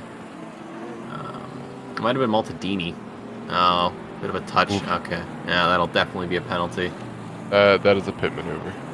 Alright. Okay, so apparently everybody wants to be a cop now. Good to know. Well, I guess once OOR is over, yeah, I guess it's the only logical thing to do. You know, once you're done racing on track, you go and get a badge, get a big old Tahoe, and just start spinning. Just getting ready for Forza Horizon 5. Isn't that released already, or is that released at midnight? Midnight tonight. Oh boy, I can't wait to not buy it right away and wait for the reviews to come out. So Ryan, you're gonna stay up all night, right? Yeah, but not for that. Oh, what? Wait, you mean you're not going to stay up all night for the newest Forza Horizon game? What is wrong with you? I know. He's gonna be Priorities rocking the don't fit. baby and driving in the game. Oh, dude, yeah, you have a gaming buddy now. Oh, I hate you. You have a little gaming buddy. It's like, Ryan, you watching our daughter? Yep, don't worry. Are you watching the daughter, or is she just sitting on your lap while you play games? Honey, stop asking questions. She's fine. You got the backwards baby backpack. She's on my chest. We're racing in the basement. She's fine. She's crashed. Talk about sandbagging. You could. Oh, I wonder if there's like little baby toys that looks like a controller. You should get her one if they have that. I have no doubt. There probably is. You know what? Yeah. If it exists, Amazon probably has it. I can't help whenever we go to the store and we see car seats for kids. I'm like, oh man, it's a racing seat. It's so cool.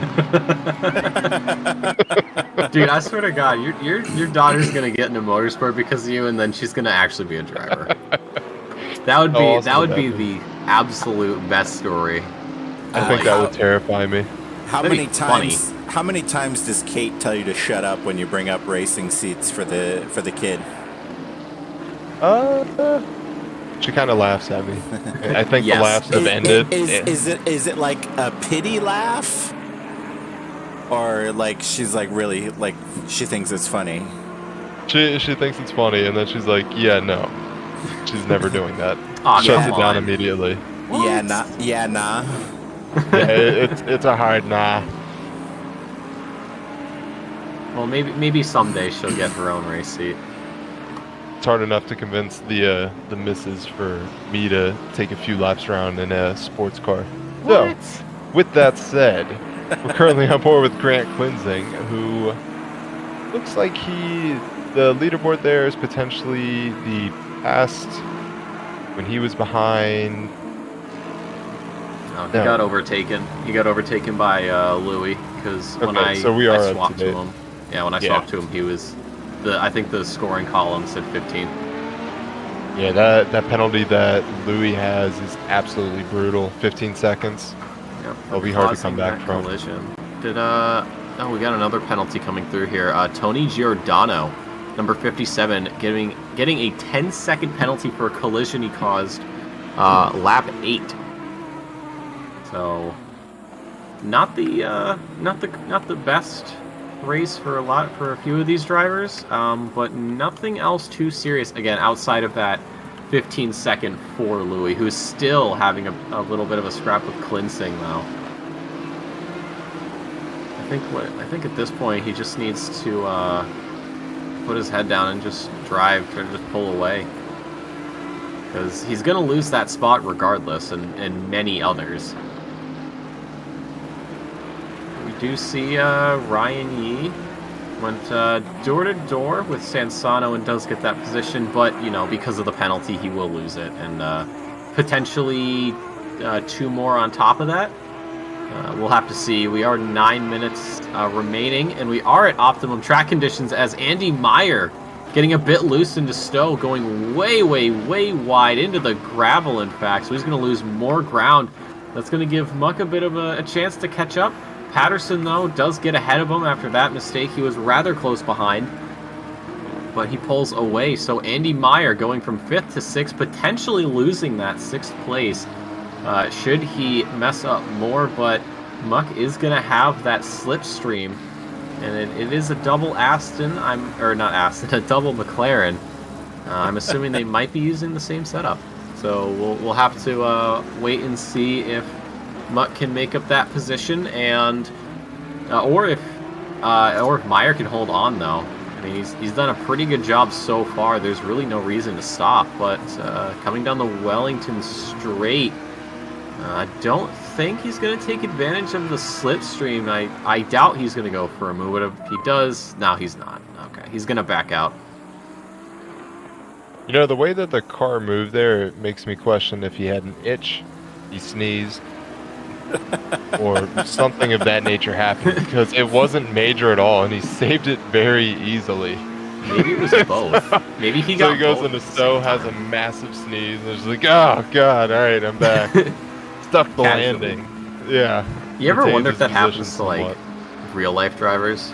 Like they have an itch or something, or they sneeze. I've always wondered.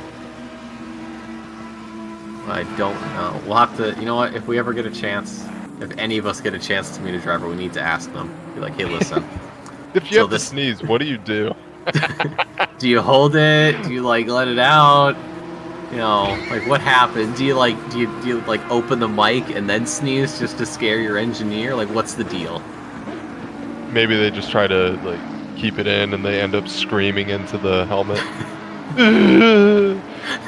Oh, it's like one of those like ugly sneezes.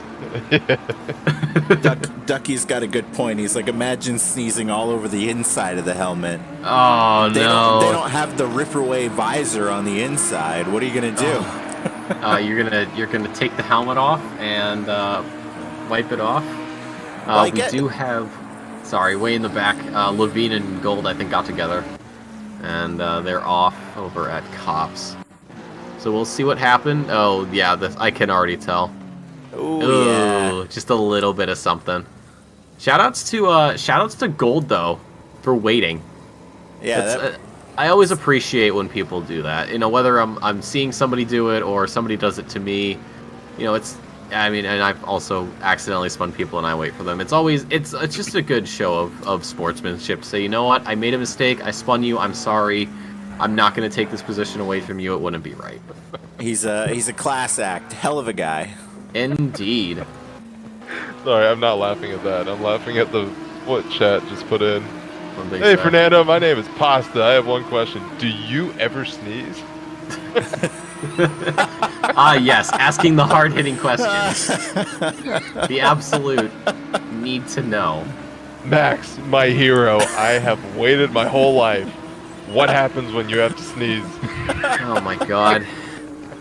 Jesus. Why do I talk th- sometimes? This week on Drive to Survive, what do you do when you sneeze in the middle of a race? No, if Drive to Survive did that, they would make it so needlessly dramatic that they could talk about a race. They would have footage of a race that happened like 3 years ago. It'd be like Charles Leclerc or something, because I think he was still with Alpha at that point. So they'd be like, "Oh, this happened to Charles Leclerc." It's like, "Oh, wow, that's a really Alfa Romeo looking Ferrari. What's that all about, Netflix? Huh?" They'd probably Meanwhile, have like they overlay audio and just. they have one of like Lewis Hamilton spinning. Like, this is clearly because he sneezed. It's like, yeah, no, I think it's just because he kind of got a bit loose there, champ. Would I put it past them? No. Would I be surprised? No. Would I expect it? Yes. What do you say, chat? Let's put this to rest. Do That's- drivers sneeze? If they do sneeze, is it them screaming into the helmet? Or how do they do it? Indulge us. That's why I get my F1 history information from r/Formula Dank. They seem to be well in tuned with the history. Formula Seems dank. legit. Yeah, Formula Dank. That's the meme subreddit. I think it was created because people were just dropping too many memes in r/Formula 1 and like, you know what, you can have your own little space. Please leave us alone. We need to have a serious discussion. Ooh, Tatis Lucas making a move on the inside there. It looks like he is going to be able to get around Michael Louis. Good move on Captain Starburst there. Taking a look at chat here. It looks like JR fell on wheels after sneezing. That sounds very painful. That would hurt. That'd be Severely bruised. Yeah. Nah. fate Yeah, worse nah. than death. I Yeah, would not nah. want to experience that. Quick race update. Goals are 7 seconds to Murdoch, so he's just pulled away. Considering the fact that he was about a second ahead of Murdoch after lap 1. He's just been on a tear this entire race. So I think we're gonna get maybe 2 more laps after this, and then we'll be on the final lap. But Gulzar, though, very much in the driver's seat. I mean, everyone is, but you get the idea. And then Murdoch has a 6 second to Bourdon. So it is a McLaren 1-2-3 at the moment. So that's going to be very good. I'm sure all the boys back at the factory will be very happy with that result. What, with 3 out of the 24 that are on the grid? It doesn't matter. You have the top 3 positions. That's all that matters, Ryan. You get every step of the podium. Okay? I want to hear it. Okay. Whatever you say, Nick. I will. You know, just shut up, Ryan. I don't need your opinion right now. I will not shut up. That's gross. He is gonna fight you, Ryan. Oh my god. I'm gonna do it. He's like, it's his first week back. I can't do it. Next week is all over. I'll kill him. I'll kill him. I'll do it. I will reach through this microphone right now. I will choke slam you. Indulge me, Nick. I will. Anyways. On the way. Oh, what do we got for battles? Anything? It looks like Tatis Lucas is potentially the closest battle that we have. Next to Davis. Davis might be the second battle. And then Thomas Barnes. It's a few things. Looks like yeah, Thomas Barnes though with Duarte for P24. Good number. That's the best number. 'Cause it's my number. But he's starting to pull away a little bit. You know what, Ryan? Be quiet. I need your attitude, alright? I didn't sign up for that. But anywho, Barnes actually not getting the best exit out of Cop, so that is going to give Duarte a bit of something. Duarte almost slowing down a little too much into spec, and Barnes goes around into maggots, and those maggots are going to be eaten well tonight.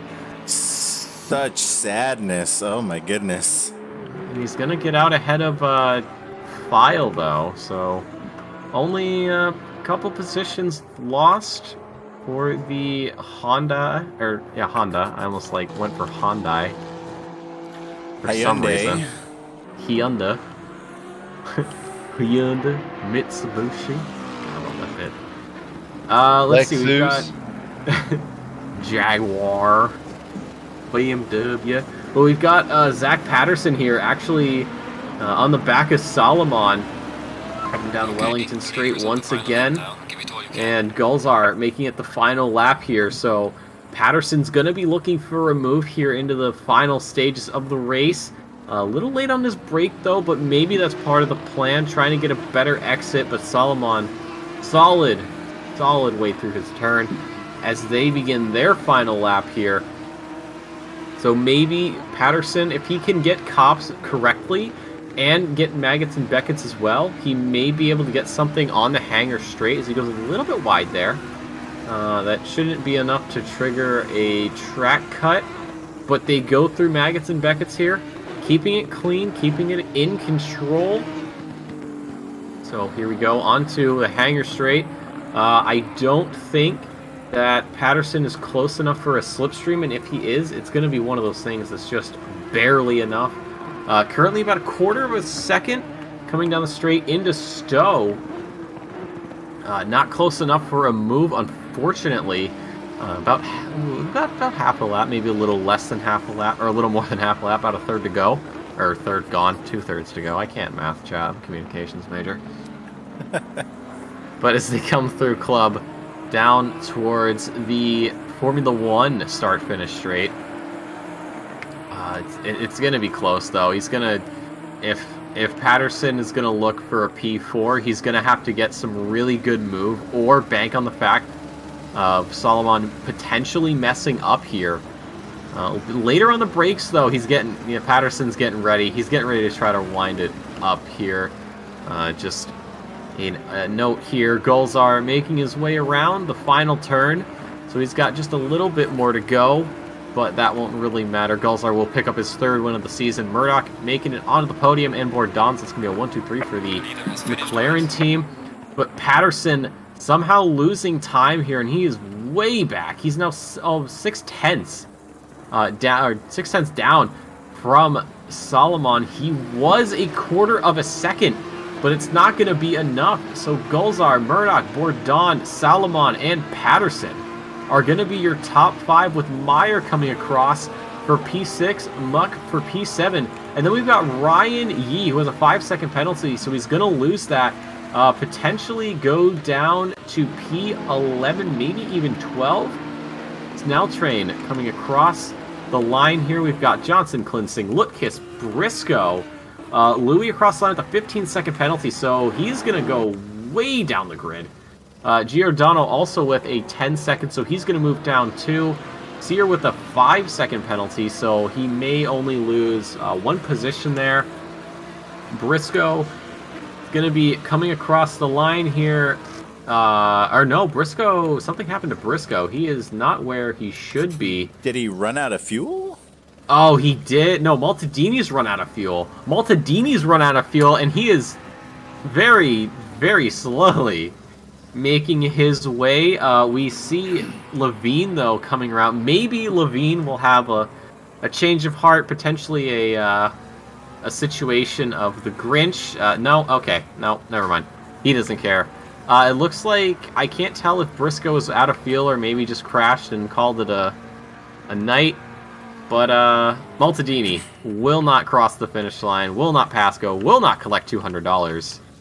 And that's going to do it, though, for North American Red Split here at Silverstone. Dave, give us the final standings, if you could. Alrighty, so in the amateur class, we've got File P1, Levine P2, Maltadini P3, Pro-Am is Bourdon, Anraban in P2, P3 is Louis, P4 DeBeeden, and P5 Giordano. Overall, we've got Golzar P1, Murdoch P2, Bourdon P3, Salomon P4, and Patterson P5. Next week, we've got Nürburgring, and it's the final race before we start up the finals. So should be some pretty exciting racing next week at the Nürburgring. I'm ready. And then I think it's what? Is it a week break and then we go into finals, or is it going to be or it's going to be the week after we go into finals? So Mullock said that they brought forward week 1 of the finals to accommodate for Thanksgiving. Yep. So we have 2 weeks of racing, 1 week off, and then the following week, first week of December, we'll be back. There was also a late penalty coming in for Casey Gold. Driver 124, lap 12, gets a 10-second for a collision. But Golzar picking up his 3rd win here in North American Red. So we'll see what that does for him, if he can possibly jump up in the standings. We'll have to wait and see when those get updated. I don't know when they do, but eventually they will. But aside for joining everyone, and we will have endurance racing put up this weekend. Yeah, I'm excited. I will got some Hungara, right? Dangerous.